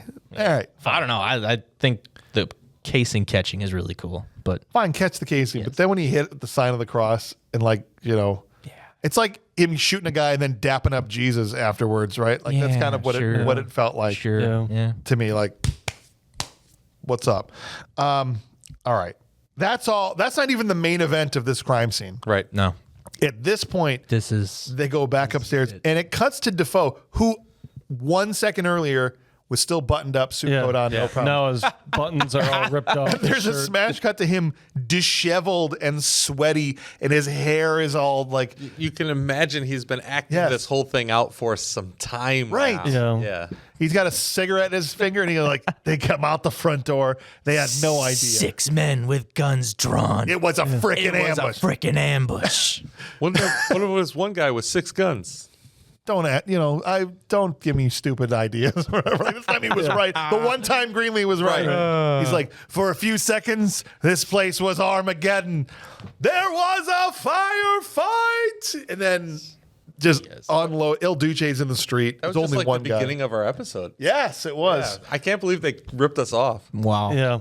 Nobody can hit anything. No. These 4 dudes shoot at each other. This is again showing you that this is the will of God. That's what it has to be. Legitimately. Yeah. That Shoots off Rocco's finger. That's it. porch. That's it. And They get Sean grazed. takes a shot at the takes a very shot. end after 1,000 rounds have been expended. One in the arm, one got shot in the leg. flank or something. Yeah, No, was it a I think leg? it's a leg. But so they get the blood. They're ammonia dousing all the blood and everything, getting out of there. Rocco's trying to find his finger, like F your finger. Defoe is doing the biggest freaking orchestrating hand movement. Yeah. While this is going, it's absolute peak insanity. Billy Connolly's just chomping on a cigar, dropping. He's got dropping guns. He's literally decked out in 6 guns, Pulling more. dual-wielding revolvers, everything. And yes, that porch was getting lit up. Yeah. The thing that always makes me laugh about this scene is, in reality, William Dafoe is acting this out in front of other cops. Yes. Right. Yes. Right? Like we don't see them, but this is what's happening. Right. Yeah. And so they're watching him in the front yard doing these gesticulations and these hand movements while smoking and eventually firing his own gun into the air. And we're like, this guy needs help. Go get him a goddamn bagel. Gonna say. Right. At what point are the other cops going, he's not okay? Yeah. I think he's right. Sir, the agent is firing his weapon up at the crime scene. What the hell is happening? We needed at least a couple reaction shots from the other cops just like, going, damn, this what? dude ain't right. Okay, all right, Agent Smecker. Or like onlooking neighbors just running back inside. Something. It's never, ever like shown in context of what's happening. No. It's fantastically theatric. Fantastic. Yes. Oh, it's great. Again, don't get it twisted. Yeah. Fantastic. But when you take 1 second to think about what's actually happening, It's hilarious. Bonkers. Yep. It's great. So he starts to freak out because they test the blood and they can't, like they sprayed it with ammonia. Yeah. So like none of this is usable. And he starts to The crime scene tech. Who the frick are they?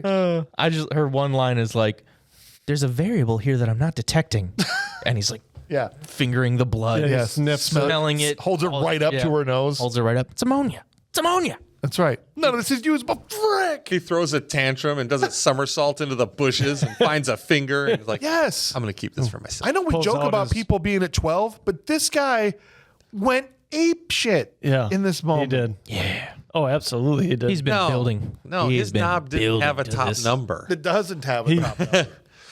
He's usually probably got his man by now, and he's like mad. He can't catch him. No. It's like, who are these guys? Who are they?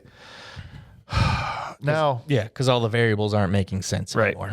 at this point, Rocco floats the idea of taking out Agent Smecker because he's getting too close and he could be trouble for us brothers. And the brother's like, he is not to be touched. Yep. Yeah, he's one of the good guys. He's a good guy. dude. Yep. Not going to tell him no.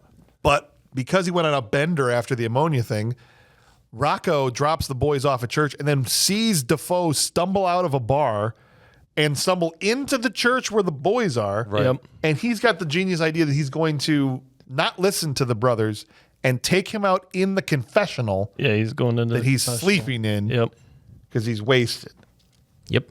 Okay. And he's taking the priest hostage. Because the priest goes in there. He goes, I with don't him. think Willem Dafoe's character was going in there. Spreckers?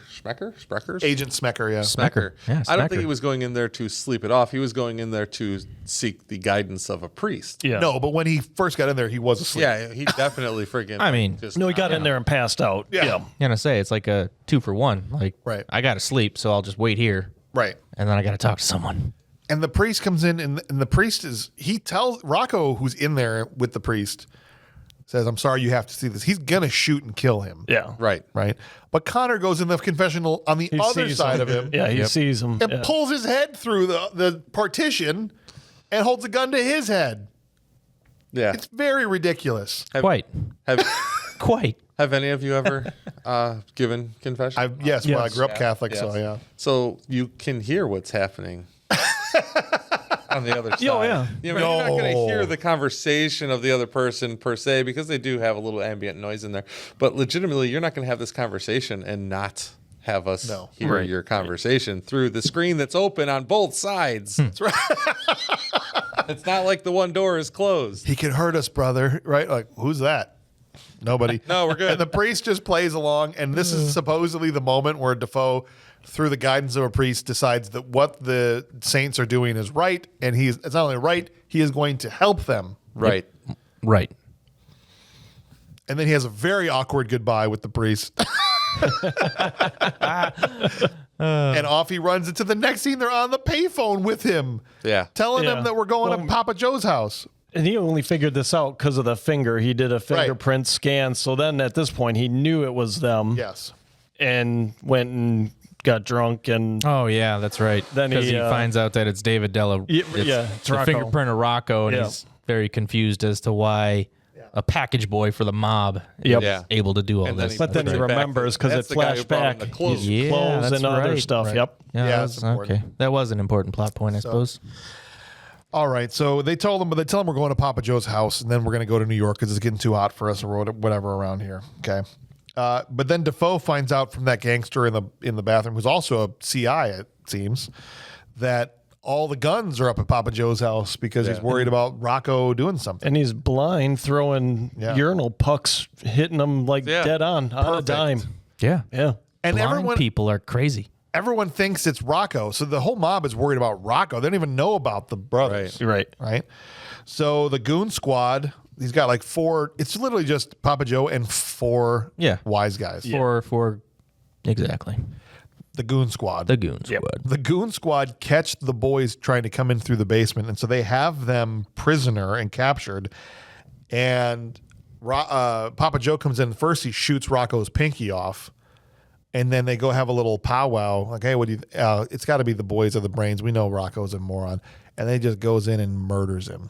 Yeah. He says just there's only kills- one thing to do. That's it. He kills Rocco. Yep. And I love that Troy, whether it was Dafoe in the previous scene, he just let these guys go crazy because Norman Reedus' reaction to Rocco getting killed is it's fantastic. Crazy. Yeah. He's chained to he falls down, he scooches across the floor at Papa Joe, falls over, it's just absolutely bonkers. Yep. And I love that they just gave him the carte blanche to just be like, just go crazy. Yeah. Do whatever you want to do. Yeah. Nothing about this movie is restrained. Nothing is, what's the word I'm thinking of? Subtle? Subtle. There's no subtlety. No subtlety in this movie at all. It's all as hard and fast as you can possibly go, as crazy and dialed up as you can go. It's about as subtle as a piano falling down a flight of stairs. Which is why it hits the heights that it does. Oh, yeah. But while also having some of the most ridiculous moments because of that. Yeah. Right. But I'll take those for the crazy heights, if that makes sense. Yep. Yeah. Okay. Il Duce, so they get back upstairs. What are we going to do with the two boys? Well, we'll work them over. I'm telling you, boss, Il Duce still thinks this thing is on. If he thinks it's on, he's out here in the bushes, right? In the bushes, right. I'm going to get out of here and you guys deal with this. Yep. Okay. So downstairs, Connor is breaking Murph's thumb so that he can get out of the cuffs. Right. And the first guard that comes down there gets stabbed by Murphy. And that's how they're freeing themselves. So it's one of the four goon squad dead. Yeah. Yep. At this moment, yes, the doorbell rings, and here's Willem Dafoe in drag. Apparently smoking hot. I was wondering, what is this dude looking at? Because That guy's taste Suspend in your women. disbelief, yeah. What does it say about this guy that he takes one look at Willem Dafoe in drag, bless his heart, and says, "This guy's always sending us primo box, man." Now What? I'm not taking anything away from Willem Dafoe. He Not at looks all. better in drag than I would, Yes, Yeah. for sure. but still not womanly. My goodness. I mean, that grill, what My God. one smile, I would have been like, thanks You know for what? coming. It's- No, It's Like, already Yeah. paid for? No. it's a no from me, dog. It's gonna just no for me, dog. Yeah, he goes. He sneaks in like the other guy's like, "What are you doing? Why do you got a girl?" And he's like, Hey, I got laid in whatever 6 weeks or whatever. It was. He says a week. he goes, "It'll take 5 minutes. He's like, I haven't been late in a week. It'll take 5 minutes. Hurry up." Cut to Defoe writhing around on the bathroom ground. floor. Come to mama, Come to baby. Come to mama, baby. This guy's like, "You want a shot at the title? Yeah, you want a shot at the champ?" And he's standing over him, and he just sees the wig start to come off. Dude, what the Willem Dafoe's face as the wig is coming off. And he's like, what the heck? And he just goes like, And this guy is like legit. Willem Finkel is Dafoe's Einhorn. Einhorn is Finkel. This dude takes 4 nut shots in a row. Yeah. And then he falls to the ground and gets shot in the face yes, by Defoe. what a way to go. The alternative is you have to have sex with Willem Dafoe. So I'm not sure. He might have won out on that tell one. you. I think he came out okay. I can't even. The muscle might have won that one. There's some low hanging fruit there. And we're gonna pass by it. Defoe walks out. The other goon is still out there. Oh, what's a 2-for-1? Maybe he gets shot immediately, like no hesitation. shoot. Because at this point, he takes a second, Dafoe, when he kills the first thing, goes, too far. Yep. And then he has a shift within him and he goes, it's on. Yep. Right? Yep. I'm fully going to be in this world. He's like, here. I got to get the boys out. I got to, yep. And so then he just kills the second guy without hesitation. When he gets knocked out because Il Duce is now in the house. But if you remember, Il Duce doesn't kill women or kids. Right. And so Dafoe gets knocked unconscious instead of killed. Wow. Yep. You know what? Yeah. In the 24 years that this movie has been around, good call. Thank you. I never even thought of that. It just dawned on me. Yep. Because I remember that throwaway line of dialogue. Yep. That he told Look him at that. the only rule he has, right? So I think the fact that he was in drag saved his The life. fact that he was in drag saved his life. There Wow. you go. So, Mental note: always keep a skirt in the car. Got it. Yeah. yeah, if And a wig. Irish crazy gangsters are out there. Yeah. Skirt and a wig, Yeah. along with the jumper cables. Duce goes downstairs, and it's funny that like the boys only ended up taking out one guy in this whole Yeah, scene. exactly. Right. Duce comes downstairs. They're crying over Rocco, and Dad is going to shoot him. And they hear them with the prayer, the famous prayer, and I shall flow a river forth to thee, and teeming with souls shall it ever be.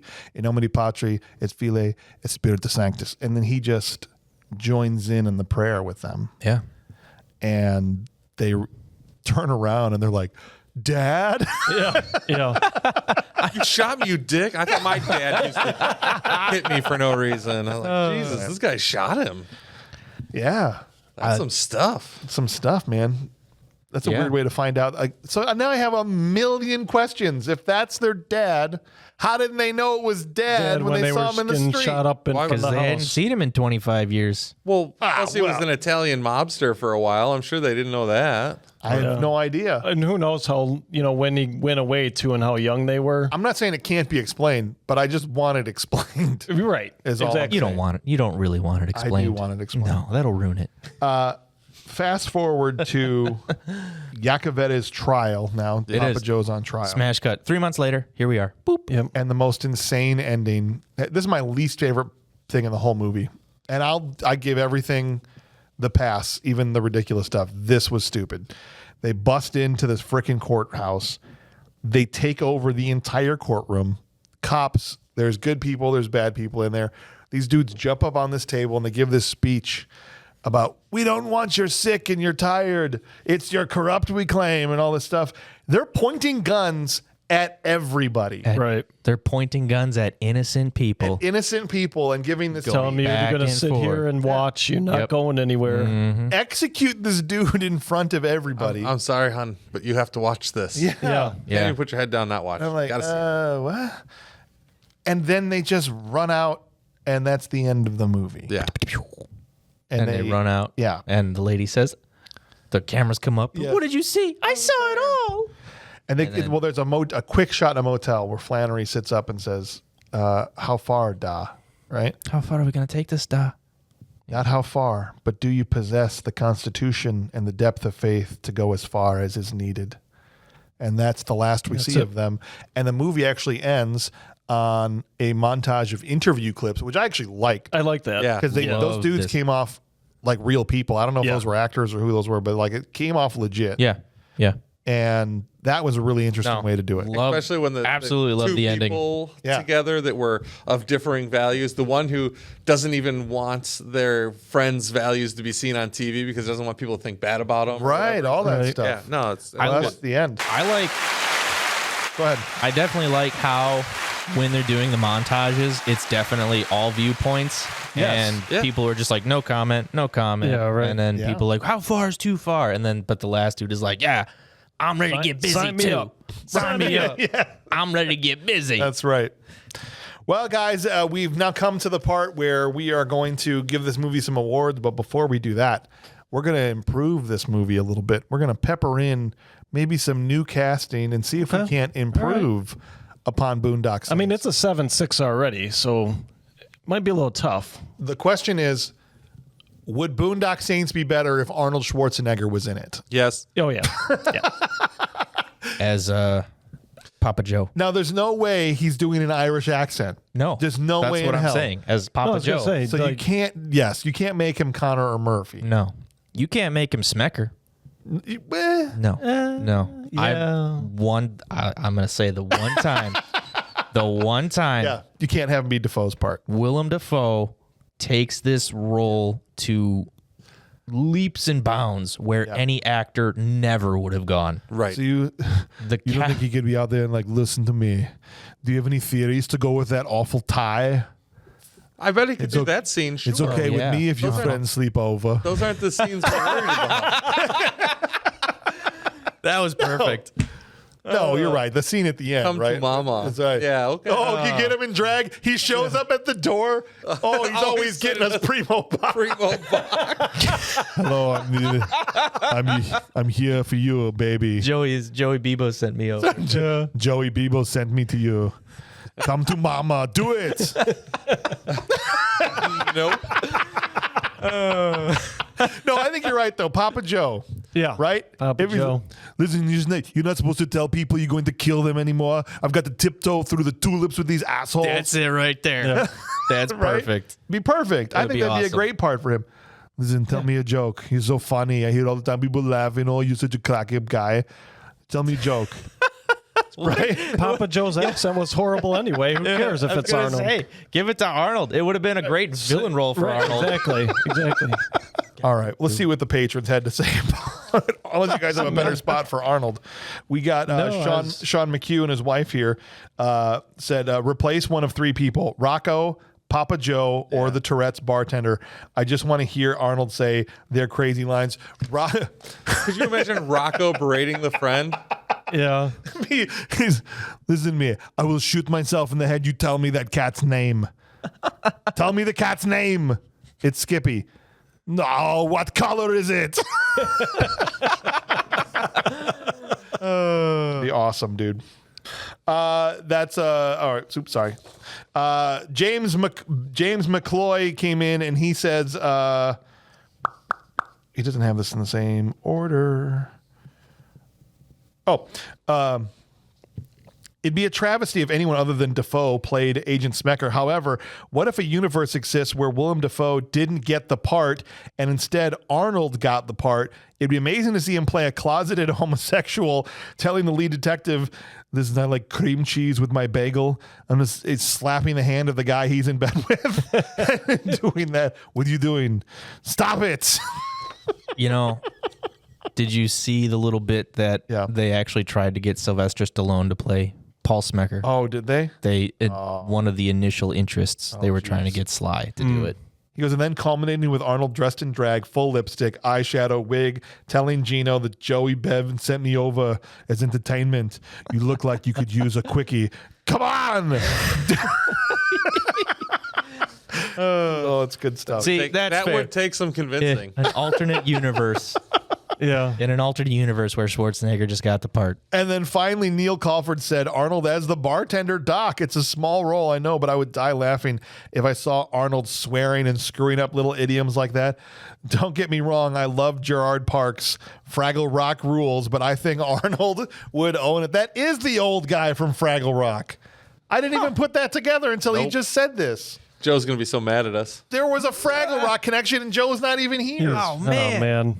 Good thing you came up with that joke, Clint. Yeah, I know. That was pretty good. Good stuff there, buddy.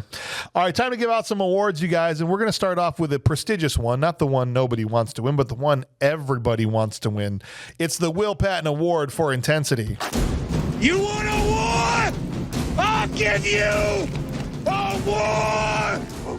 I don't want them to gain another yard.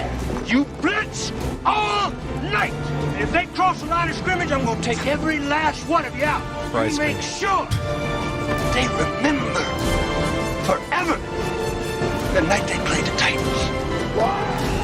What are you doing with a gun in space? That's right. Guys, I've had people tell me. Actually, I'm going to save this. Go ahead, Ryan. You've got the first vote over there. Who's your nominee for Will Patton? I have Name to share. go with Willem Dafoe all the way. Yeah. I mean, Sean Patrick Flannery, He gives it a run. he is damn intense for sure. But No. I mean, Willem Dafoe literally knows how stupid this part is, and just beats it. I wouldn't even be shocked if Willem Dafoe was nominated for an Oscar for this movie. Honestly, dude. Stop the voting. Tally them all up, 100%. We'll see. Here's Neil Calford, and he says, Willem Dafoe. If you give it to anyone else, you're an idiot. This is one of the times where there's a wrong answer. There's That man chewed scenery so much you can see teeth marks on the set. And James, it's pronounced Willem. I've been saying Willem the whole time. He's just assuming you're going to screw it up. You said it wrong so many times in the past. I know, but then I get corrected, and now I say it properly. you say Willem. Willem Dafoe. Every time I hear it, it's like, Dafoe. Willem Dafoe. Willem. Mueller. Willem. Dafoe. Willem. Who you got? You know, I'm just Willem Dafoe. Yeah. That's it. I mean, you could make a case for Sean Patrick Flannery, even Rocco, right? You can make a case. He was crazy. He was kind of into his character, but I mean, it's Willem Dafoe. I don't think this movie works without Willem Dafoe putting in the kind of performance he put in. The reason there's so many people that fit the bill for the award is the way he made the movie. Yeah. Right. And he told everybody to go nuts. Right. So that's why we are like spoiled for choice. And even with being spoiled for choice, there's still a clear. It stood out. Right. Right. I got you. James McCloy said, this is hard for me. I'll decide. I'll plant my flag. All the main characters displayed intensity in my eyes, but I'm giving it to Powder himself, Sean Patrick Flannery. Yeah, Powder. What a great movie. Because one scene really stands out to me. At least he backs it up here. This is his evidence. When the Russians bust in and handcuff him to the toilet, he needs to rescue Murphy. You want to talk intensity. Connor screaming in anger and fear for his brother, blood pouring from his wrist, ramming the back of the toilet with his shoulder.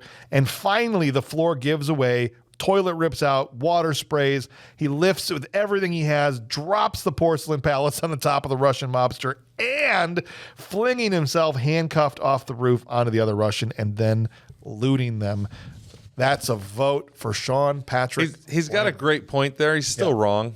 Yeah, well, I get it. So who are you going for, Clint? It's got to be Willem Dafoe. And in a movie full of that level of intensity, this guy is over it the whole time. Yeah. Sean McHugh said Willem Dafoe, him and his wife. He said there was not one single line this man didn't have passion when saying. From swan laking in the alleyway to the disheveled look in the firefight, showstopper. This man gives his all to this role, and I can't see another person doing it justice. And so that's overwhelming. And here's what I'll say with mine. I'm also going Willem Dafoe. I've had people tell me a couple different times and emails and messages that the Will Patton Award should be the Willem Dafoe Award for intensity. And I will say that Willem, in another timeline, in another life, it would have been the name of this movie. He absolutely could be the namesake. The reason I went with Will Patton is because Willem Dafoe gets tons of praise and everybody knows about him, where I felt like Will Patton is somebody that needed more press, so to speak, and more people need to be aware of his awesomeness.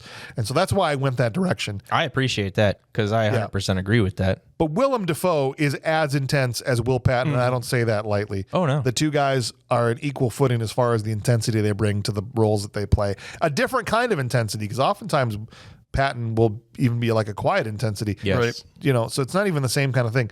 He kills it in this movie. It's like he knows look, I know this movie is stupid.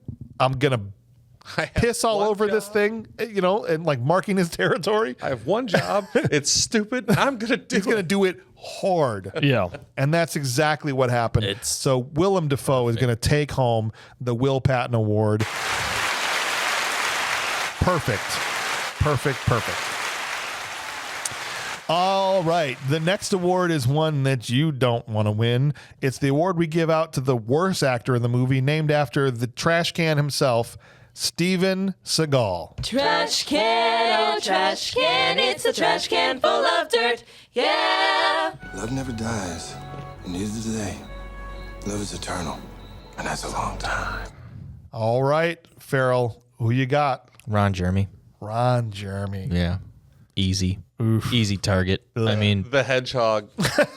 dude, just as like he's even supposed to, in his little blurb thing, be like the second-hand, right-hand man of Iacovetti. Yeah. And granted, like, we could talk about how terrible Iacovetti's accent is. Yeah. But at least the guy that plays him, Carlo Roto, like, he goes for Iacovetti. Yeah. And I have no qualms with it. Yeah. Or even like the fat man Russian who has one scene which is more or less a terrible scene. Yeah. Of him trying to spout out some Russian monologue. Like, that's a terrible scene. With a pillow under his shirt. Yes. Yeah. But like everything about Ron Jeremy, everything he says, he's not an actor. He just sucks. Yeah. He sucks. All right. He sucks and he sucks. Okay. Sean McHugh and his wife said, unnamed goon in diner. Whichever one said, we did our part before getting shot by Rocco, we couldn't stand. That's fair. That's fair, yeah. I definitely don't blame. You know what? Also a good call. That's a good call. All right, Bueller, who's your nomination? Oh man, I was. You know what? I'm giving an honorable mention to Carlo Rota. I mean, ultimately I can't go with him, but I'm like, I think for me it was just the accent. I'm like, you know what? Maybe Duffy should have just said, okay, they're just dealing with the Russian mafia then, because that's what he was doing. It was more of a Russian accent than an Italian. Right. But ultimately, I'm going to go with Ron Jeremy. He was just terrible. All right. He had not much to do, thankfully, but when he had stuff to do, he was terrible. At least he got shot in the face. His only saving grace. Neil Crawford said, Ron Jeremy, why the hell is he in here? Seriously. Don't get me wrong. No business. He plays a scumbag well, but he's just so terrible. Honestly, Seagal could have played the role and it would have been just as terrible. I mean, they're both fat, terrible actors. Neil not pulling any punches. No. And I respect it. Good stuff. Yeah, look, I'm going Ron Jeremy. The guy is just human waste. I think he just passed away this year. He passed away a while ago. Did he? I thought it was recent. He still shows alive on IMDb. I know. But Is he? that's what it says on IMDb. No, maybe he just had like some really bad. I know he's had a lot of health Yeah. deal going Yeah, on. I think that's what was in the news. No. But Well, that's news these days. Anyway, whatever. But yeah, Ron Jeremy, the less said the better. But yeah, he sucked. Yeah. Yeah, that guy totally From his sucks. stupid haircut to his dumb outfit and his. I mean, he's supposed to be the second-hand number 2 to the mob boss and stuff like that. Those guys don't have to go to nudie arcades to jerk off. No, it's true. So he failed even as a character being written. Yeah. yeah, Fair enough. yeah, Yeah. Just to put a bow on this thing, James McCloy says, I gave the trash can to Ron Jeremy. Not only did his acting suck harder than his usual co-stars, he did not. But Ron Jeremy is a real-life human trash can. Literally anyone or anything, a.k.a. a trash can full of dirt, could have replaced him and nothing changes. The death scene would have been better. His character would have been more important, but ultimately brought nothing to... Or his character could have been more important, but ultimately brought nothing to the table. Movie doesn't change with Vincenzo deleted. And so that means that Ron Jeremy, again, almost unanimous, going to win the Steven Seagal Trash Can Full of Dirt Award. And as Dafoe is on Will Patton's level, I feel like Ron Jeremy is on Seagal's level for just being a piece of garbage. Yeah. yeah. Yep. So maybe that's why these calls have been so easy today. Right. But it's time to find a small actor who took their small part and said, you know what? I'm going to make this few minutes of screen time I have sing, and I'm going to make the movie better because I was in it. It's the Steve James Unsung Hero Award. You know, every place you go, there's always someone who thinks he's a badass, right? Then there are those few who are. Are you some kind of a badass karate boy? Yeah. All right. Who you got over there, Farrell? We should have dry erase boards so we can write our answer down first so that we can set it there so you know we didn't change our mind. Because some of these, it's going to be the same thing by the time it gets here. Maybe. So far, I don't know. I feel like this one could have a lot more play in it Of the awards. of all the awards. Yes. But for me, I go Bob Marley as Detective Greeley. Really? Not that one. I think Different Bob one. Marley. Oh. He's a really good actor. I was like, holy crap. Holy Okay. jeez. All right. I thought he was a white Bostonian the whole time. I think his little screen time, because he has to play that kind of, I don't know, A moron. He Yeah, plays a he has to moron. play the moron that gets it from Dafoe. Right. And without that dynamic, Right. all of those scenes don't work. Right. And he nails the dynamic. Fair enough. And that's where that's fair. Just Yeah. his everything about It's about the acting performance, not the character. Oh, no. And the character's an idiot. Doesn't matter. no, but like the way he nails it, like I said, where you going? Nowhere. Like I love the way he delivers that line. Yeah. I love you guys might as well put a potato in South on a string and drag it through South Boston. Thanks for coming out. Yeah. Like I'm going with him. All right, fair enough. James McCloy said, Doc is my unsung hero.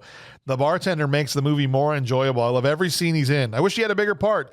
When his Tourette's comes out in front of the kid and the nuns, I die laughing every single time. So that's a vote for Doc and a vote for Detective Greenlee as we head over to Mueller. Yeah, I'm between a couple.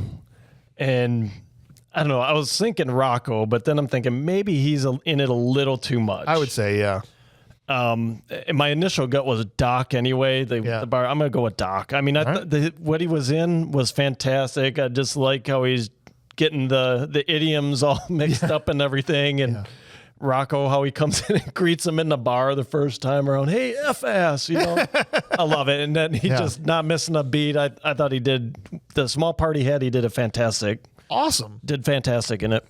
Perfect. Well, the next vote, I should have had this ready. Sorry. Sean McHugh and his wife said Bill Connolly is their Steve James. He's always a joy to see, and I especially like seeing him play against type. They say that the only reason he had a cigar is because he couldn't stop smiling. If that's a true piece of trivia, that's awesome. Yeah, right. His silence, however, really added to the intensity of the role. His introduction in the firefight was chef's kiss, and his line delivery came across serious and with meaning, which was great for a primarily comedic actor. Yeah, he's not one that generally plays like badasses and stuff. Right. Shout out to the cat, just because his death scene was so hilarious. The "Is it dead?" line gets used often in our household. Yeah, but so it is kind of spraying to all fields here. We got 2 votes for Doc, but 1 for Il Duce and another 1 for Detective Greenlee. And I'm going brand new. I actually am going for Carlos Rhoda in this. There you go. I liked his performance as Papa Joe. It freaking kills me where he's eating the sandwich and he just turns to Vincenzo and he's like pointing at it. Yes, like, because it's just not got anything on it or whatever. Yep.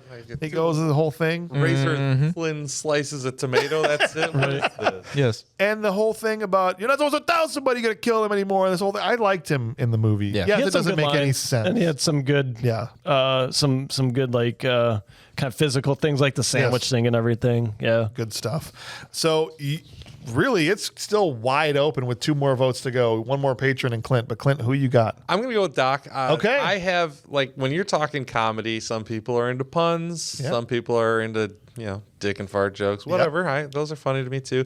Split idioms and mixed metaphors are my, I don't know. I got a soft spot for that. I think it's hilarious. It's all good. Thing, really. Yeah. Good. Yeah. So it's basically sealing it up, but we're going to give Neil's last vote here, gives a solid second place then for Bill Connolly with 2 votes. Wow. I was going to give it to David Della Rocca, but I think he was in it too much. And Billy as Il Duce was so intense and dangerous, even though he barely said a word. So that's a second vote for Billy Connolly to give him second place. But ultimately, Doc is going to win the Steve James Unsung Hero Award. there's a lot of good small parts in this movie. Yeah, there are. Yeah. Even Trixie.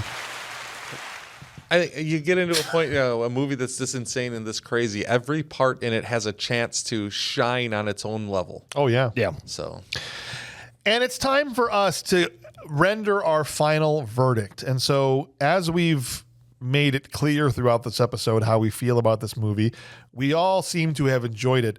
But do we think it's objectively good? And so I think what I'm interested to find out is, well, I think it's going to be mostly either rules or good movie, which side of the fence it actually ends up on. And so we are going to pass this over and give the floor to Farrell to kick us off here, buddy. All right. I'd also like to give the Thomas Technical Award. Oh, please, if you've got a Thomas Award, let's do it. I'll tell you this. This is an independent movie, right? Yeah.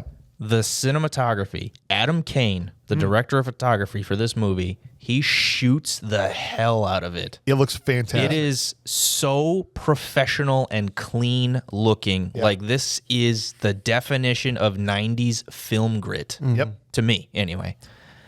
And it looked good. yes, It looks better than movies 3 times size of budget. that's what I'm saying. What was the budget on this one again? $7 $7 million. $1 million.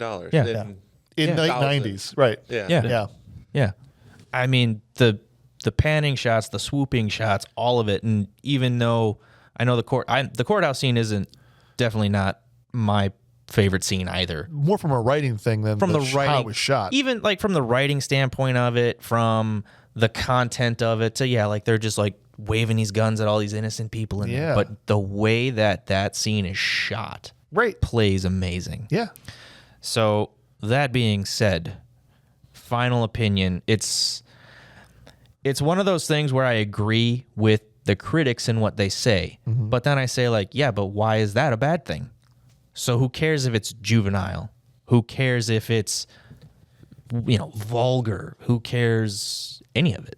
That's what the movie is. Take it for what it is worth. This is a badass freaking movie. It is well made, well shot, well acted, well paced. The screenplay, that's the only part that's iffy, in my opinion. That's the only part that's very iffy. That's what I'm struggling with. And I've gone back and forth like, oh yeah, like since I was 13 years old, thought this was a great movie. And then the older you get and you watch it a couple times, maybe a little more. Like I hadn't seen it since about 2009. And I was like, yeah, okay. And I'm getting older and this movie's not as good as it was. But you know what? Good movie, full stop. All right. Still straight up good. I respect that, man. That's very well said, as always, Ryan. Neil Calford says, overall, this is a straight up good movie. This movie has been on constant rotation in my house for years. I love the characters and even got a Celtic cross tattoo because of it. I even like the sequel, and that movie is hot dog water from a closed down 7-Eleven. Neil Calford. All Saints Day, not getting a lot of. No. I'll tell you. it. Wow. I'll go to bat for All Saints Day. I know you didn't like it. I hated it. I know you hated it. But I only saw it the one time, so I'd need to watch it again. Okay. I loved All Saints Day as well. So maybe I'm just a sucker for this Possibly. content. It might but be. I'll reserve the possibility that I could like it better if I see it again. But Yeah. Second I opinion. hated it. Second opinion on it. Huh? Yeah. Mueller, the floor is yours. Yeah, look, here's the deal. These critics need to cut their man buns, grow their beards out, stop with the little, The patchwork beards. patchwork beard, whatever. They need to put their White Claws down and their little vape pens, trade it in for whiskey and a cigar like a real man.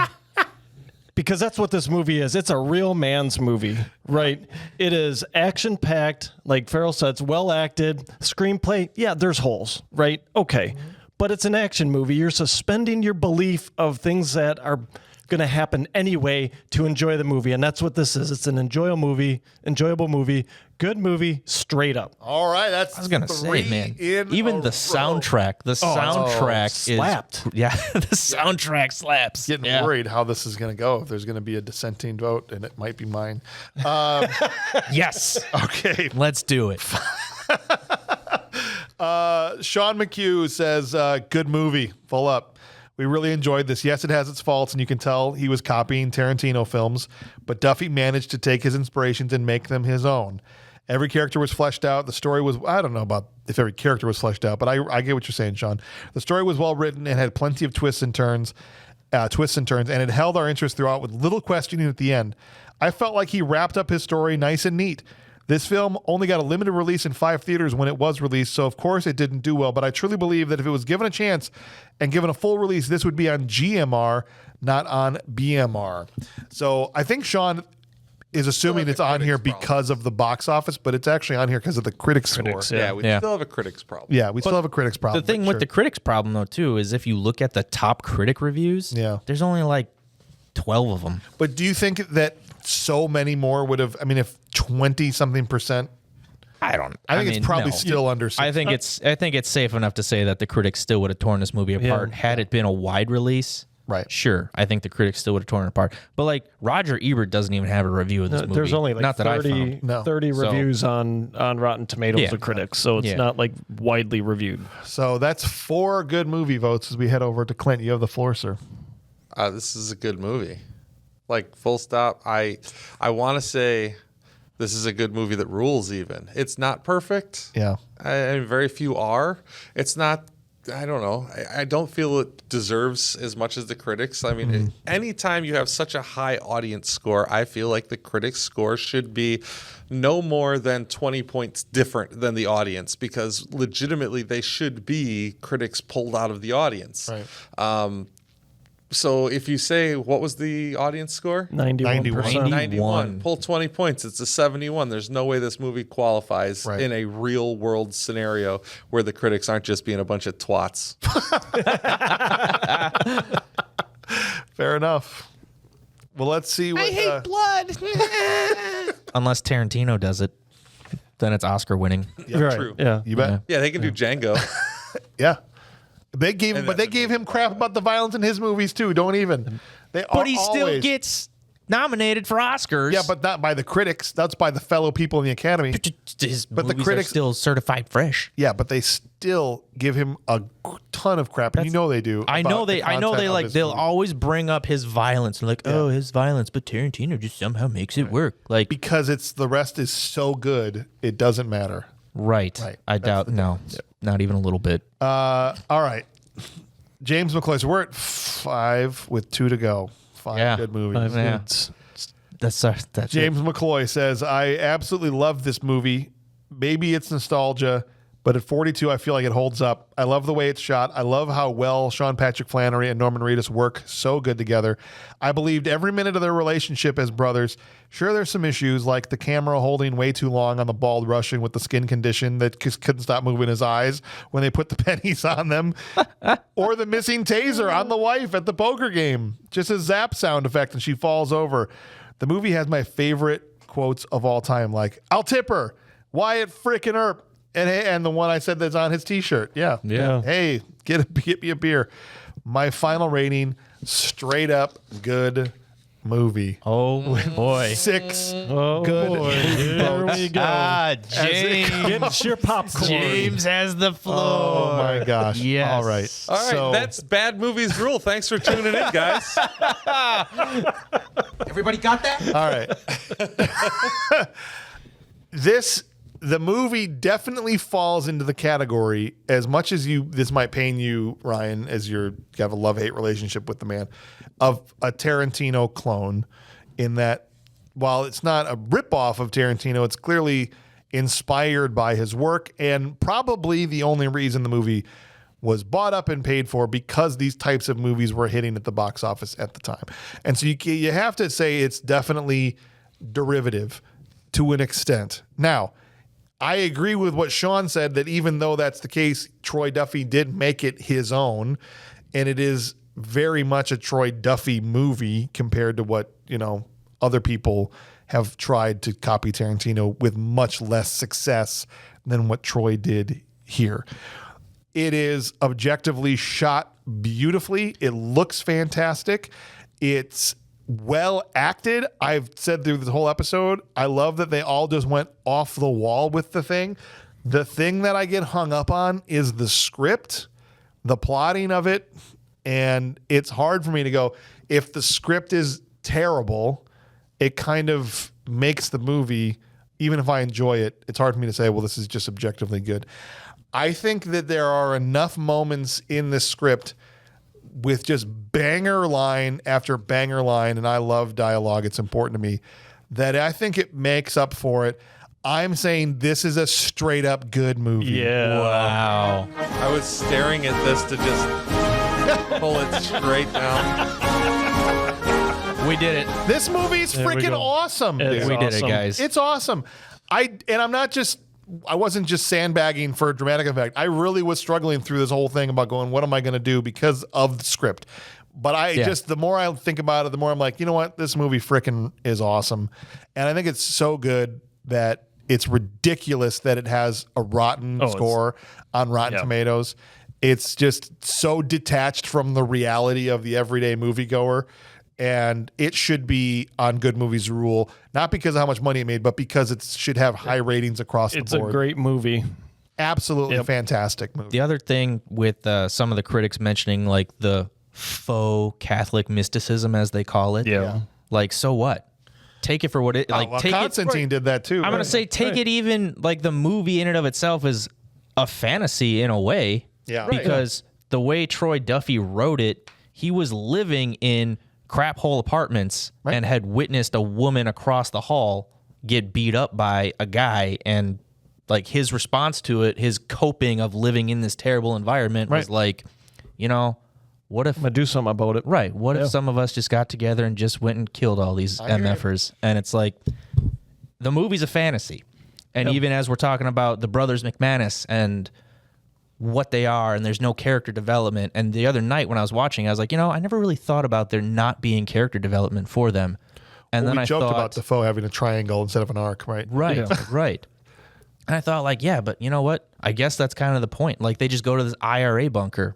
Maybe they're former IRA guys, and that's why they're so good at killing people. Maybe they're just, like you said, like vessels for some souls, and that's why they can speak German, Italian, and Spanish and French. And Well, we're seeing the opening mass. That they just walk up on the Why altar they're and literally everything is cool, no problem. Yeah. And everybody's like, no, let them be. These guys, let 'em they're be. already established whatever the hell they are Yes. Right. before we find out about them. Right. like they've been There's the around for prequel movie centuries. that they haven't done yet. Oh, just give Troy some Come on. five more They million tried, Give bucks. them man. some money. They Let's really go. tried to go Boondock Saints 3, but We'll see. It could be a prequel. Let's hear about these boys. As much as I'd love to keep talking about Boondock Saints, it is time to move on to the next thing. It's the nature of the business. We're always on to the next movie. Here we And it's go. time to awaken DH9K to find out what we're going to be doing next week. Are you awake? Hello, my name is DH9K and I am ready for query. Go. Good evening, DH9K. What are we going to be doing next week? Next week you will be watching Need for Speed, the movie about cars. Clint should be happy. Oh, well, there you go. He is. He really is. He'll be back in next week. Wow. For Need for Speed. Yeah. yeah, the very good stuff. very forgettable video game adaptation. Yeah. Oh, that's our favorite when we do Nice. video game movies Yeah. here. Oh, those Right, rock. those We always started slap. out with video games. That's what I'm saying. We Yeah. did one right off the gate. We did Double Dragon. We've done a bunch of them. Done a man. bunch. Yeah. So Need for Speed, I've never seen it. I can't imagine it's anything other than fantastic. We might have to go and play a couple of hours. I was gonna just to get say, ready for this. that was for the original There's a lot of 'em. PlayStation. There's been a wasn't bunch it? of them. Yeah. My favorite thing about the Need for Speed games. Oh no, I'm thinking of Burnout. Burnout was the one where you'd have the crash The mode. crash Burnout was mode. yes, Burnout was No, awesome. I had Need for Speed on my Commodore 64 way back in the day. Dang, dude. Okay, so it was way back. Yeah. Nice. Well, Clint will be back in. I think Mel Vandy's going to be joining us, as well as Nicole for Need for Speed. Wow, we got yeah. a totally Wow. different. Totally she different probably makeup. wasn't a guy gamer. No, that's why I got to get her in The whole here for time. that other perspective. Yeah. Other You know, perspective. other than you and Mel, Yeah. she's going to be great. I think it's going to be kind of funny. You know, Aaron Paul's in this movie, I think, right? The kid from Breaking You're right. Bad. Aaron Paul trying to make a serious turn as a star. Jesse. We'll see. How many times does he say bitch? He's so good at that. Yep. Yeah. DH9K, how are you doing good today? Yes. Perfect. She's been very quiet lately ever since I let her have access to social media. She's been spending a lot of time on TikTok. What happened? Well, she started using way more Gen Z slang, which is kind of you let her onto the Gotcha. TikTok and it's getting okay. ridiculous, right? Yeah. Do you know what I'm talking about? DH9K? It's about to be lit on this show for real. This ish be bussing, no cap. I got that hot stinky computer You riz. see what I'm talking about? It's getting Wow, ridiculous. that was just all of it right there. Man. Just threw it in there. Did you say you've got that hot, stinky computer riz? Yes. Okay. What the hell does that even mean? I thought if anybody would Hold know, on. it'd be you. You're telling me that Gen Zers say that? Yes. What the hell? DH9K. Yeah. Are you out there eating, leaving no crumbs? Yes. All the time. Awesome. Okay. What? Yeah. All right. I figured, but Yeah, Figured I'd ask. got to. yeah. Don't treat her like an op. You can't treat her like an op. She's not the op of ops. She's a real one. She's something. Okay. That's what. She's She's an something. app. That's Right. right. What you said? DH9K, have a nice night. It's time to go to sleep, okay? Yes. All right. Thank goodness. Okay. Jeez. Spending too much time online. Jeez, maybe need to get off the TikTok. Gonna say off the ticker talker. So join us next week, guys. We're going to talk about Need for Speed. I can't wait for that. It's going to be a whole lot of fun. In the meantime, I just want to say thanks to the Human Movie Database for being here. Thanks to the mayor. Thanks to the Dirt Farmer. I'm your host, James Hauser, and we will catch you guys on the next one. On the flip flop. Yeah, right? Catch you on the flip side. When your cat is sleeping on your table and you've got a loaded gun right in your empty pizza box, don't slap the table. The cat is dead. Meow. Skip is dead. What color was Skip? I don't even remember. I couldn't answer that question. I wasn't paying attention. It's two-toned. That's right. Inside and outside.